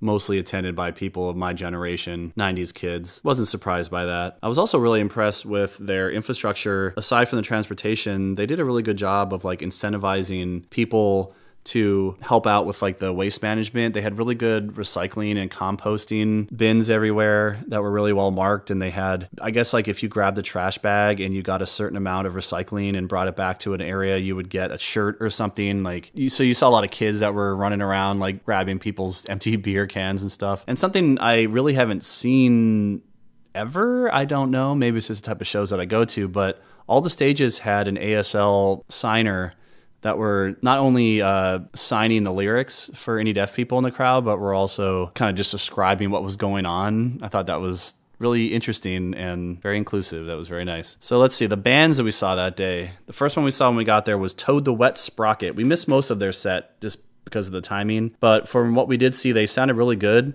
A little more twangy than I was expecting, but again, I don't know their stuff that well. I just remember they were an early band I was exposed to when I was getting into alt rock and grunge in the mid 90s because I got an X Games soundtrack, which also had Korn on it, had Blind, and that was how I first discovered them. And it had other stuff like Red Hot Chili Peppers and Seven Mary 3. And it was like this really eclectic blend of alt music at the time. And I just thought they had like one of the weirdest, funniest names. I'll never forget them. But then I think the Toadies were also on that same soundtrack. So I was a little confused who was who, and I get that mixed up in my head sometimes. Then we saw a younger artist that our daughter told us that we should see, Declan McKenna, whom I've heard on Alt Nation, Sirius XM radio. They sounded good. They were very playful. They played a flute. People seemed to really like them. That was on the side stage. Toad was on one of the main stages. And then back on the main stage, we then saw Third Eye Blind. And a little anecdote about them. I was never a huge Third Eye Blind fan because when it came to 90s alt stuff, yes, I did listen to all the alt rock stations, and that's how I got exposed to a lot of that stuff in the 90s around the DC Baltimore area. But the stuff that stuck with me and that I liked the most was stuff that had a little bit more of an edge, like Nirvana, Pearl Jam, Alice in Chains, STP, that more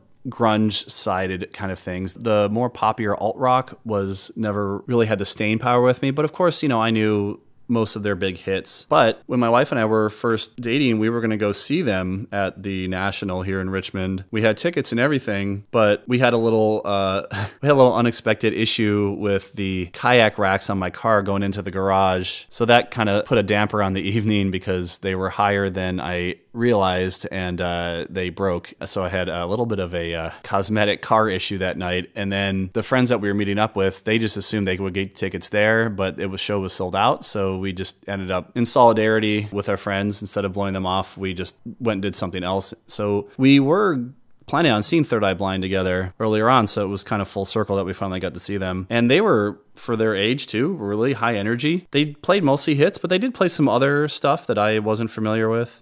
They showed a lot of gratitude. They and most of the bands there pointed out how big the crowd was. I really had no context for like how big and impressive this crowd was compared to other festivals, because I've only seen festivals at like stadiums and amphitheaters. But apparently the bands were pretty impressed about the turnout, so that says something. And I'm pretty sure it was mostly sold out, because I remember the tickets were during the waning days before the concert actually happened. They were saying like only, you know, like single day tickets left and almost sold out and stuff like that. So I'm pretty sure it's sold out. And it was cute. The Third Eye Blind singer said his birthday was the day before, so this was like an awesome way to spend his birthday weekend and everything. And he talked about being part of like the Third Eye Blind family. Now that we've seen them, you're like immediately indoctrinated, and he had everybody like turn around and introduce himself to somebody new. It was cute. And then a little bit later that evening was Alanis Morissette, another one that was part of that alt grunge era in the 90s that I was familiar with her and her stuff, but I never owned an album, and I was never a huge fan of her stuff. But of course, you know, she's iconic and I know her stuff. And I love her in Dogma. How could you deny that she's the only person that could play God, except for Morgan Freeman, of course. And wow, she was amazing vocally, still had it, still brought it. Her stage presence was great. But I was surprised, though, that her sound and the vibe was more kind of jammy and low key. It was not as big and full and rocky as I expected, but also this isn't the 90s anymore. It's been a long time since she put out her harder edge stuff, and I get it, you know, that she's kind of moved on from that, but I was expecting a little bit more. And then the last band we saw that night was OAR, and I think they were one of the ones that put this festival together, at least were part of the inception of it, because they are a local, I don't know, Northern Virginia or DC based band, I think. And I knew their name more than I actually could point out in their music, but we didn't see a lot of them because we decided we were going to leave a little early because of the whole transportation situation. We were going to try to see if we could catch a bus on the way back. But OAR sounded really good. They were really big. They had brass section, and they were much more like rock and roll than I was expecting. I don't know, for some reason I always just thought, having heard OAR mentioned in certain circles, that they were more like indie rock or something, but nope, they were like more of like a big rock pop kind of sound. As soon as we left the concert area, though, we discovered to our chagrin that the buses were just as full and erratic. There would be like 3 buses in a row, bam, bam, bam, and then there'd be nothing for like 20 minutes. And then another bus would come and get our hopes up, and it'd be full. So as we were leaving, we did get to hear some Jack Johnson from outside the venue, but I would have liked to see him, especially because my band After We Pray, afterwepray.com, P-R-A-E-Y, we cover a song of his, Sitting, Waiting, Wishing, I think it's called. And I was hoping to report back to Caleb, who we went to the Stabbing Westward show with, about that, but we did miss his set, unfortunately. And even though as soon as we saw what was going on with the buses, I had a lift scheduled, it took 2 hours to actually get that whole thing figured out. So I had to take a lift back. So So day 2, we decided to lounge and recover a little bit from the long travel and music-filled day of day 1. And also it was still kind of raining, so we were hoping to avoid that as much as possible. We did have to, unfortunately, miss the Gin Blossoms because we decided not to rush down there, and that was one band that I wanted to see.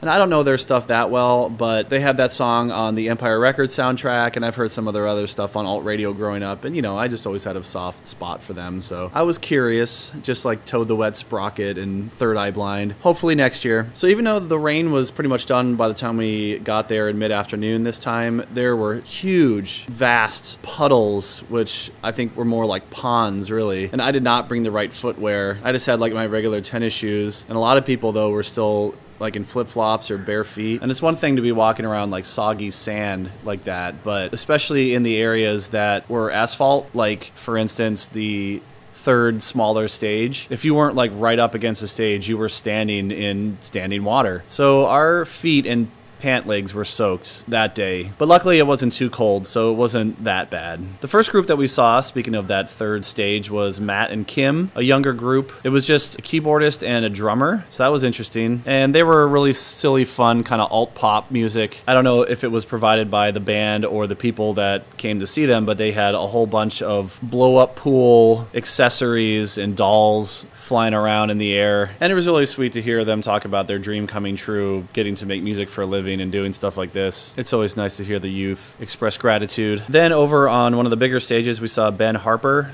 somebody whose name I'm familiar with, and I think I've maybe vaguely heard some of his music here and there, probably in like commercials or something. It was really vibey, chill, but his accompanying musicians were the real stars. They were pretty amazing. Somebody was playing one of those steel lap guitars, kind of twangy, really good backup singer, and they did this extended kind of blues reggae jam where they like gave everybody a solo and stuff, you know, very bluesy. And then surprisingly on the smaller stage was Jimmy Eat World. And this is somebody I was always familiar with, especially of course because of being familiar with the mainstream emo scene during my college years. I never got super into them. I think I've only had maybe 1 or 2 of their albums, but everything that I've heard from them I've liked, and it's solid stuff.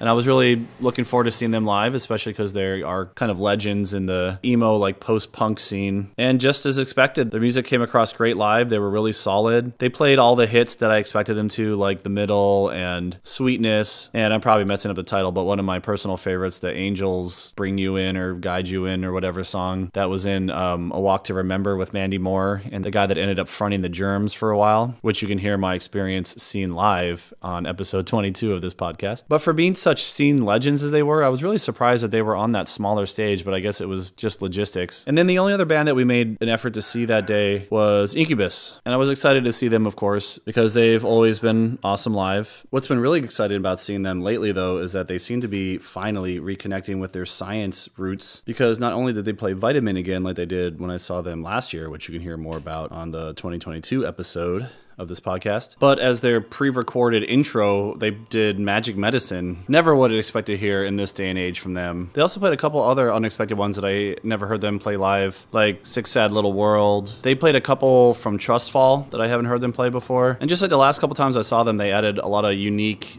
I don't know, maybe on the spot kind of additions and flourishes to like transitions and the beginning and endings of songs, which is always cool, so it doesn't sound exactly like they're just playing it rote right off the record. For some reason, at the end of one song, Brandon started singing Milkshake, and they did a couple covers too. They did a partial cover of a Pink Floyd song at the end of Wish You Were Here, and they also covered Beatles' Come Together. Brandon had like a drum rack behind him. I'm used to him having like his big hand drum, which he did play during Vitamin this time, but he also had some other drums that I haven't seen him use before. He's expanding his stage repertoire there, I guess. What really stood out to me about this show, though, in particular, was I guess their usual bassist wasn't on this tour because he was ill, and I hope that he's on the mend. But their fill-in was the girl from Panic at the Disco, and she was really, really, really awesome. She had this like really deep and heavy sound, and her bass just really stood out in the mix, and that was really welcome. She also did a lot of backup vocals. She just was like rocking it. Her stage presence was great. She seemed like she was really having a good time. As much as I liked their usual bassist, I'd also love to see her again too. So even though we ended up taking a lift to and from the venue on day 2 because of how crazy things were on day 1, we did take the bus in on day 3, which was Sunday the 31st, because we looked out of the condo and we didn't see any lines at the bus stop. So we thought we'd give it a shot, and we tried to get there a little bit earlier too. And we heard some stuff from some of like the Uber drivers and Lyft drivers and other random people that we talked to about it. It just sounded like Ocean City was not prepared for the amount of people and how they were going to transport them all around. So I don't know if they brought on like more drivers, or I heard that they were even outsourcing possibly like buses from New Jersey. But either way, things were a lot smoother, at least on the way in on day 3. And it also helped that it was finally just a really nice sunny day, very mild and temperate weather, so that dried out most of the puddles, and the sand was pretty dry, so we brought our blanket this time. And as we were making our way in, we heard a little bit of the sets of G-Love and the Special Sauce, somebody that I always knew the name of just because the name is so unique, but I just always assumed that he was more of some kind of like indie rock guy. I didn't realize how hip-hoppy he is, so that was interesting and unexpected. Also heard a little bit of the Driver era, who are a little bit more on the indie side of things, or alt indie side of things, I guess. But the next band that we saw their actual set of was Fitz and the Tantrums. And they were really fun and dancey and really upbeat music. They had a sax player, they had keyboards, they even had a female co-vocalist. I didn't realize that that was the case. So they were pretty solid, pretty entertaining. But the next band that I was really curious to see, that I was like planning on seeing, was the Wallflowers. Another one of those 90s alt bands that I never had any of their records or knew their catalog very thoroughly, but just from all the like pop culture saturation, movie soundtracks, being on the radio, I did have a soft spot and a general interest just to see them live and just say that I saw the Wallflowers, and they were great. They were on the smaller stage, which for all the bands that I tried to see there was really hard to get anywhere close to the stage because the area was so packed. It was basically like sectioned off by fencing on either side, and then it would spill into the parking lot behind it outside of the big tent that they had set up. But even so, they sounded great, and I would have stayed for the whole set, except that Dirty Heads was also playing at the exact same time, so I decided to split my time between them, and I met my wife over at Dirty Heads. And as usual, just like I said earlier, they were awesome. They had their big pirate ship set up and everything, and they were like, out of all the bands that played, to me, like the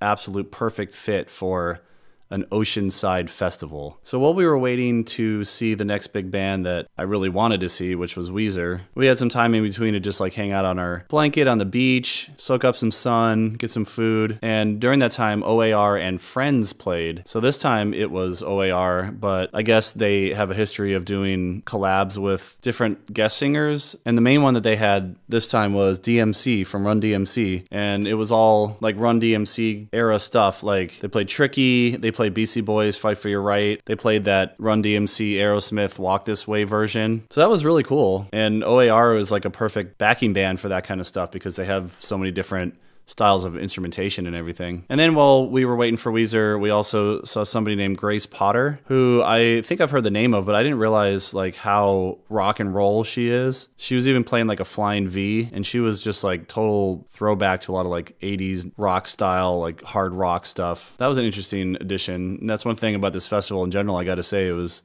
very eclectic. There was a lot of old guard and a lot of like legacy acts and nostalgia acts, you might say. They did a good job mixing in younger acts and a lot of different styles of music. So as it started getting dark, the big W lit up on the stage for Weezer, and I haven't seen Weezer since I think 2001 at Jones Beach Amphitheater in Long Island when I was briefly living in New York City. And I also saw them earlier that same year with the Get Up Kids in DC as part of like their big comeback tour after that big break between Pinkerton and the Green Album, which you can hear more about on episode 22 of this podcast. But honestly, like a lot of people, I really started falling off with Weezer. I mean, really after Maldroit, I really tried to hang on, and I bought their records all the way up until Ratitude and Death to False Metal B-Sides album, which has one of my favorite all-time Weezer songs on it, Turning Up the Radio. I love that song. Anytime I'm in a good mood and I want like a celebration or like party kind of song, that's like my go-to. But otherwise, like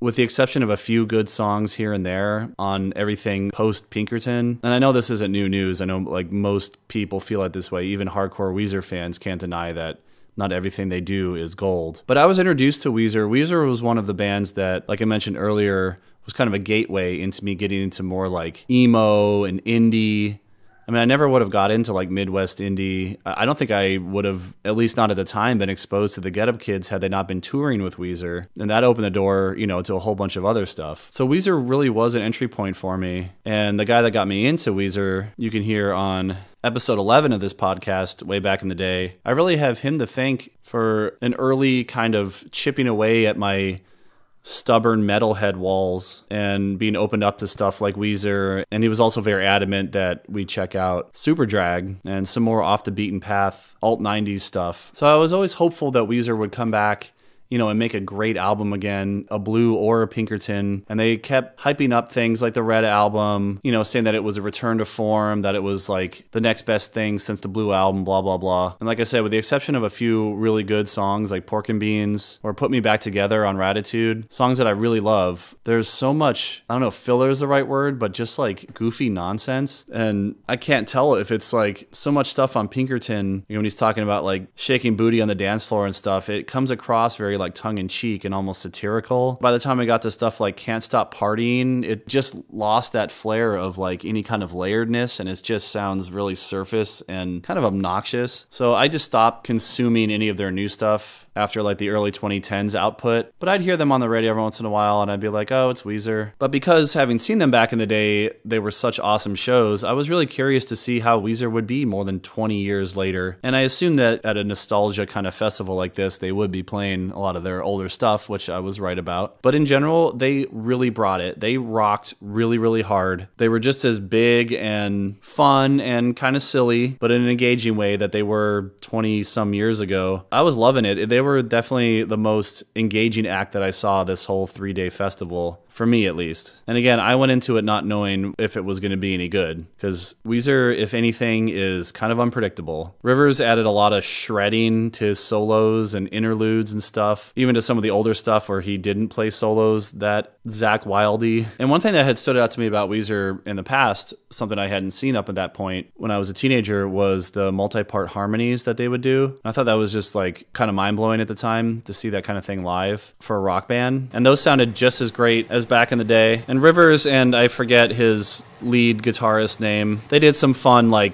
choreographed kind of dance kick, raise the guitar neck in unison kind of stuff. That was really fun. And like I predicted and hoped, though, they did play mostly stuff from the Blue album, though they did play two things off of the Red album, including Pork and Beans, and Rivers donned his like giant cowboy hat for the greatest man that ever lived, and they pulled that off immaculately. Of course, they played Africa, which any version of that song is one of my least favorite songs ever, so I wasn't excited about that, but I knew that they were going to. They played 2 songs off the Green album, and they played 2 songs off of Make Believe, including Perfect Situation, which the first half, Rivers was trying to play on piano, but there was some issue going on. He kept like looking backstage and like he was singing the whole time, but he was like nodding and trying to get people out, and somebody came and looked at it, and everybody was they were shrugging at each other, and he was kind of laughing while he was singing. So obviously they're having some kind of technical issue, but he took it in stride. I always respect that, the professionalism, you know. And like Rivers, you never know what you're going to get from him. I don't know if he was going to be a diva and throw a fit or something, but he just went with it. But one of the most epic things that they did that really, really got me was they played an acoustic doo-wop version of Suzanne, and that was really cool. And beforehand, he kind of introed the song talking about what it was really about. But not only that, it led into an acoustic first verse of Only in Dreams that they played with this extended outro that just kind of kept going and kept building. So it seemed like they were really enjoying themselves and having a good time. After a couple songs, Weezer looked out at everybody and said like, whoa, there's a lot of people here, and you've all just been Weezerized or something like that. It was funny. At the end, he got out a Polaroid camera and he took a family pic for all the people that were now indoctrinated into the Weezer family, similar to what the Third Eye Blind guy said a couple days before. And yeah, so that was a like really pleasant surprise. I would totally see them again if they came back around, no matter what crap album they're touring off of, because they are really good musicians and they obviously know how to put on a good live show. And it did inspire me to go back and catch up on some of the stuff that I hadn't heard at all, like the White Album and Everything Will Be Alright in the End. I kept hearing that those were return to forms, and I especially did like some of the stuff on Everything Will Be Alright in the End, so I'm going to start putting that on more consistent rotation moving forward. But the last act we saw that night, the big closer for the festival, was the Lumineers. Another one of my wife's favorite groups. I knew a couple of their songs, but I'm also in that camp where I'm a little bit more wary of, I guess they call it the boom clap, folk indie kind of stuff, and the whole hipster movement. But they were really, really good live. They had quite a range of instrumentation, everything from mandolins to keyboards. They had violins, and not unexpectedly, because a lot of these groups really aren't big into percussion, at least not like traditional rock percussion. They did have a full kit, and they had a drummer, but the drummer didn't really play like straight rock beats that much. He did a lot of like just kick stuff, and he played on the rims. But what was most engaging about them, I thought, was this how relatable and articulate the singer was. He was a really good storyteller. He gave a lot of relatable context to his songs. Like, for instance, one of his songs was about an accident that he and his like wife or girlfriend or fiance at the time, whatever, flipped their car on black ice in Flagstaff, Arizona, which I've had family in Flag, and I've spent some time there, and I really, really love northern Arizona. So, you know, that was something I could totally relate to because I've seen the winters up there and the mountainous driving and everything. But how the meaning of the song, you know, it started with this car accident, but it evolved with the pandemic and more broad feelings of fear and stuff like that. He also told a story about how his uncle was in Vietnam, which inspired a song about troops in war situations and stuff. So they were really good, and I was just really impressed that a band that's a little bit more niche like that was able to headline huge festival like this. So good for them. So I had a lift scheduled from like way earlier in the day, and it got canceled like an hour before I was supposed to get it. And so as we were waiting for Lyft to like, you know, reload and see if there were any other rides available, which I wouldn't have been surprised if there wasn't because of how many people were trying to leave at the exact same time, we tried walking up to a few different bus stops, and they were just absolutely insane. Like, even before the show was totally over, the lines were like way down the block. There were just thousands of people waiting to get on buses that could only hold, you know, dozens. So then we had to walk all the way back down to the rideshare parking lot because I finally did get another Lyft booked. And needless to say, my wife and I were absolutely exhausted by the end of this. But other than that, other than the whole transportation snafu, which did get better in some ways, and I've heard that they've learned their lesson, you know, they send out surveys and stuff after, and they'll do better in the future. Other than that, the fest really ran like clockwork. I gotta give props to the AV people for having 3 stages kind of running sometimes simultaneously, and all of the really well shot video that was on the screens at all the stages. Everything sounded great. It looked great, and it was consistent. So yeah, if you're in the region or you like to travel and you've thought about going to this festival or you haven't heard about it, but now you have, I would really recommend it. Again, I don't have any other multi-day festivals to compare it to from direct experience, but from what I've heard about some of the other ones around here, like the Blue Ridge Rock Festival, and just how like crazy insane and gigantic things like Coachella, etc. are, this seemed like a really kind of happy medium, and it was a great location. You're right by the water, you know, the waves are crashing up on shore, you could feel the ocean spray while you were watching great music. I just really can't imagine anything better for an experience like this. So already got my Airbnb booked for next year, and I am anxiously awaiting and anticipating the lineup announcement. So stay tuned, because in like a year from now, we'll talk about Ocean's Calling 2024.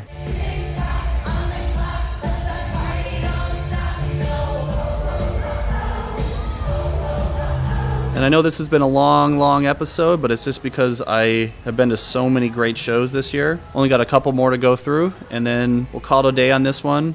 But the next show I went to was about a month later, so finally, after that barrage of shows in September, only had one in the end of October, and that was a long time coming, finally, the Queen, Kesha. So I've talked about Kesha a few times on here, and I'm sure I'll talk about her again because of what a phenomenal masterpiece I think Rainbow is, and how much that album means to me. But right before the pandemic, literally, we had got tickets to see her on her High Road tour because that album was like just coming out as a tour was launching. And little did we all know that it was right at the beginning of the pandemic. So of course that all got canceled, and in the years after, we kept an eye out just to see, you know, if Kesha was going to tour again, and it took her this whole time. She finally came back around. So on October 29th, 2023, at the Anthem, which is quickly becoming one of my favorite concert venues in the area, we finally made it up to ourselves and our daughter, who we got those tickets before the pandemic for her birthday to see. Finally made it happen. And the Anthem is on the wharf in DC, down on the water. And apparently it's a small world out there, because we totally unexpectedly ran into my best friend Jason, who was taking a sort of postponed COVID voucher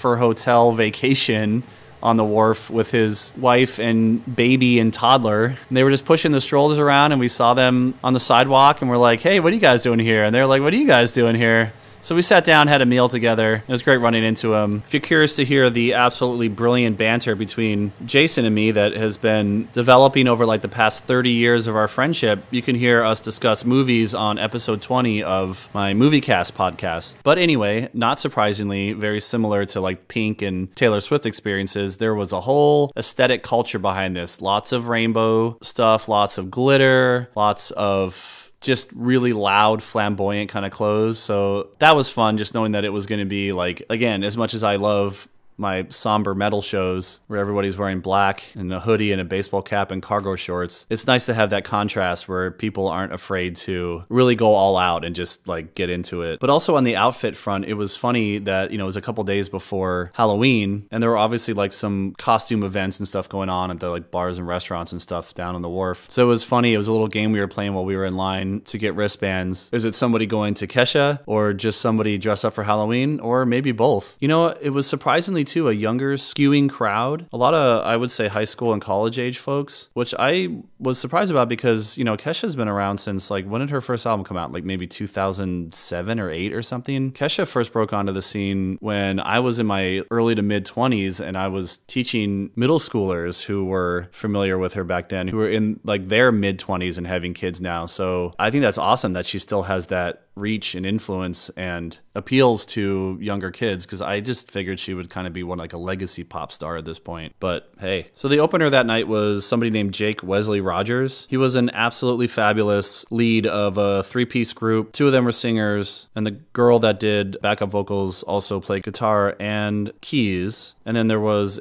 stuck out like a sore thumb to me, but this like tough biker looking guy that played drums on his just really little, you know, jazz style kit that just had kick, snare, and rack and floor tom. He only had a hi-hat and a crash ride, and yet he made a lot out of that. That was really cool. And then Jake, the lead singer guy, played piano as well, on top of which was a red teapot, which was kind of conspicuous and funny, and I was wondering if it was going to come into play, and lo and behold, he poured himself a cup of tea before he sat down at the piano at one point. So I guess it was tea time. At one point, their backing track computer stopped working, and he just forged ahead, very graceful, didn't make a big deal about it. He was like, you know what, whatever. And they just had a really good stage presence, connected well with the audience. So I hope they go far because they were good. But then it was time for our queen to take the stage. And I know that Kesha is risque and boundary pushing and has a potty mouth, but she was even more raunchy and bigger than life than I expected. There was a lot of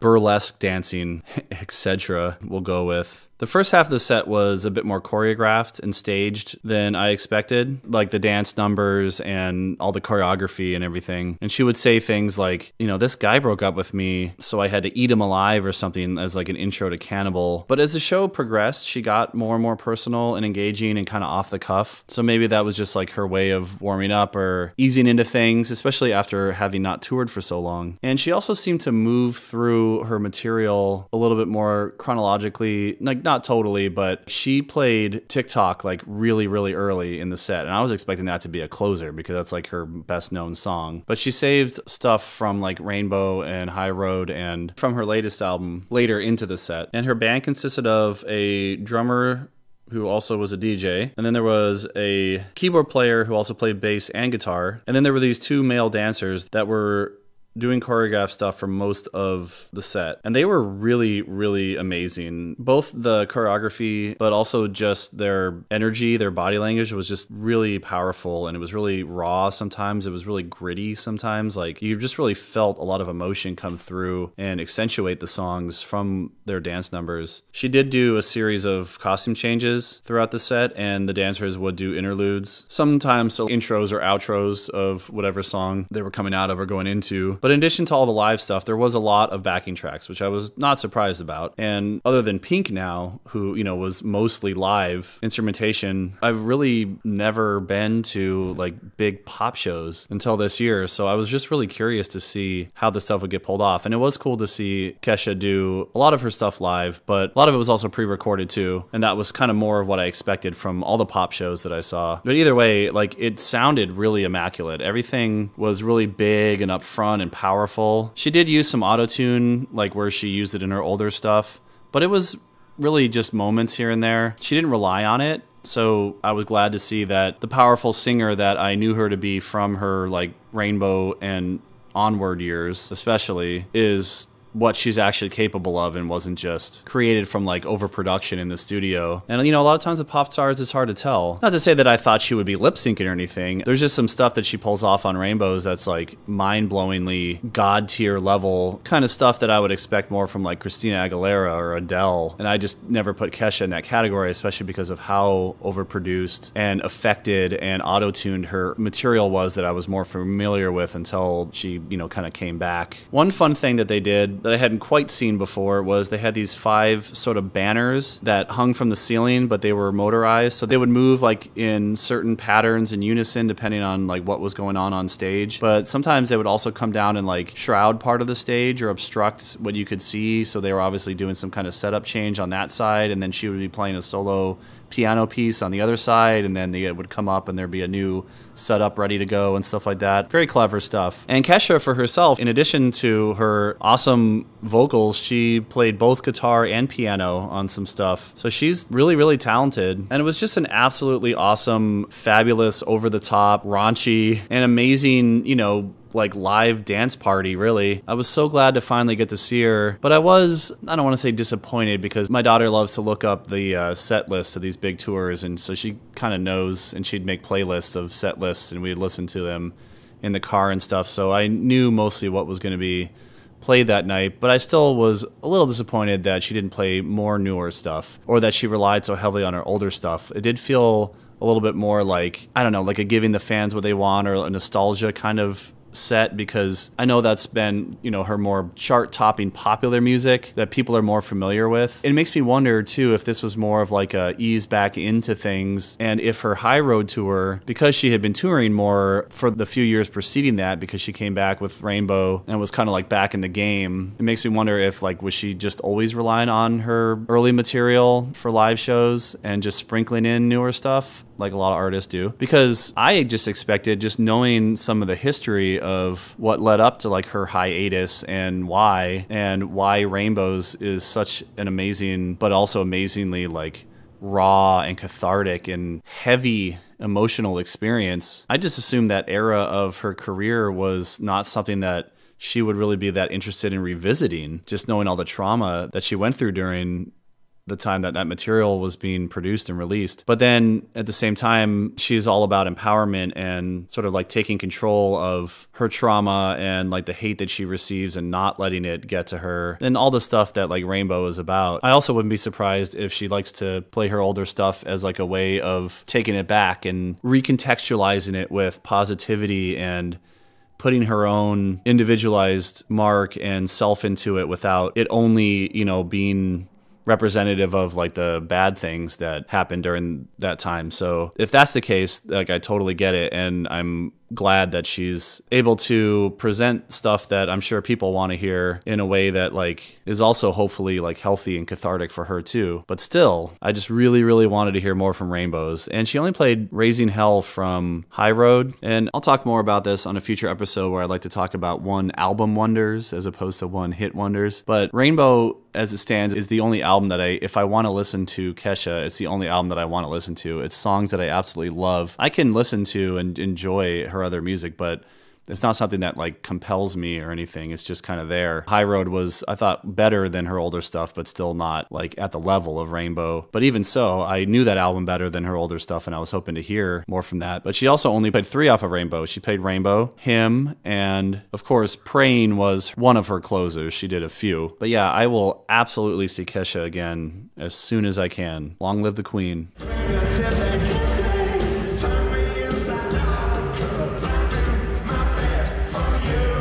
And the last show of 2023 that I saw, kind of bringing things full circle, on November 11th at the John Paul Jones Arena at the University of Virginia in Charlottesville, Virginia, we saw Dave Matthews Band again. And this was a bit of a hometown show because, you know, they sort of formed in the Charlottesville area. And you can't walk out your front door in the Richmond area without meeting somebody that likes to brag about how they saw Dave Matthews back in the day at some, like, you know, little bar that they used to play at or whatever, and they have a signed copy of their demo tapes and stuff, you know. But the cool thing about this experience was that the other 3 times that I've seen them so far have been at amphitheaters in the middle of summer in blazing, blistering heat, which are fun and everything, but I was really looking forward to seeing what it would be like, you know, to actually get to give them more of my full attention and not also being distracted by like the sweat dripping down the middle of my back while I was trying to watch. And yeah, it was great. They played a lot of stuff apparently they don't play very much. And like I thought, like being inside, we weren't in the pit, but we were in seats behind the pit. So we were on the floor and we were pretty close. And yeah, just like I've said about all the times I've seen them, just absolutely incredible musicians. And being in a more comfortable, climate controlled environment definitely made it easier to pay attention and really enjoy the music, not just the general experience.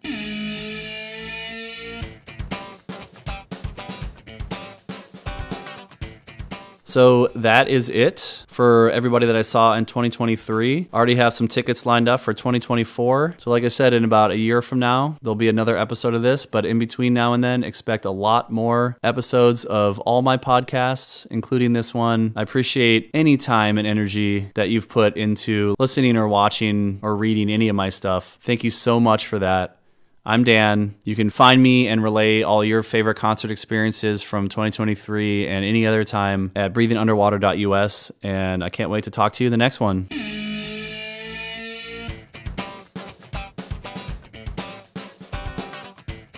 For this episode's song pick, in honor of finally getting into a modern deathcore band after all this time, I want to go back to my hardcore roots and play a song by a local band from the Baltimore, Maryland area where I grew up called Age of Ruin. And I've always thought of them as sort of a sister band to another local band from the Baltimore area from the late 90s, early 2000s called Apathy, whom you might have heard me play a couple times as song picks on earlier episodes of this podcast. And I always think of them as sibling bands because they often played together and they were all friends. But not only that, my band, Minion, had the distinct pleasure and honor of getting to open for both of them at our first show. So Age of Ruin has had several iterations and evolutions over the years. And the first time that I saw them, I think might have been the first like real underground, local, hole-in-the-wall hardcore show at the Knights of Columbus, like VFW kind of local venue that we had. Since I was so young and inexperienced with the scene and I didn't know what to expect, the whole night blew me away. And I could reminisce about it for hours because it was so impactful to me. Everything from seeing hardcore dancing for the first time to seeing how gracious hardcore dancers were and moshers when they'd get knocked down and pick each other up. Just the fervent energy and passion and intensity of the whole thing. I also remember that this show was in the dead of winter. I don't even know if they had the HVAC turned on because it was frigid cold in there, which is ironic because the place was otherwise known as the Sweat Box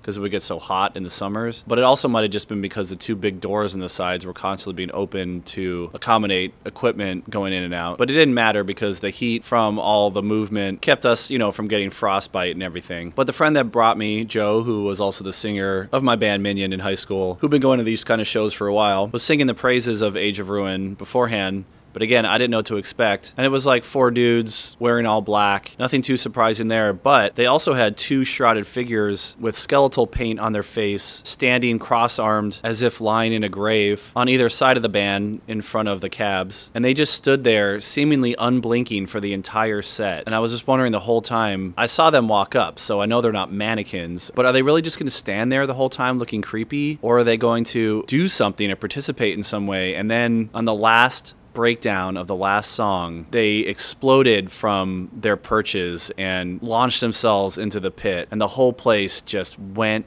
insane. Interestingly to me though, even though they were definitely part of this scene and influenced by hardcore, Age of Ruin isn't really a hardcore band. If anything, they were like a primordial metalcore band. They did have chugs and breakdowns and stuff, but for the most part, their stuff was more kind of like a mix of thrash and black metal. And as time went on, they definitely showed their influence of more technical, like Swedish metal. And had they made it bigger at the time, I think they would have been easily placed alongside a lot of those mid to late 2000 new wave of American heavy metal bands like Lamb of God, Killswitch, God Forbid, Unearth, Shadows Fall, stuff like that. But the song that I'm about to play, Terror, I first heard on the demo, The Opium Dead, that I got from them that night at that show, the first night that I saw them, on a cassette tape. And it's very fuzzy, demo quality. But luckily, soon after, they put out their official feature-length album, which was called The Black Sands of the Hourglass. And they re-recorded the stuff from their demo. But even though I never got to see them at this level, I do know that they played on one of the Warped tours sometime in the early to mid 2000s. And this was during an iteration where they had a former guitarist of the band Apathy that I mentioned before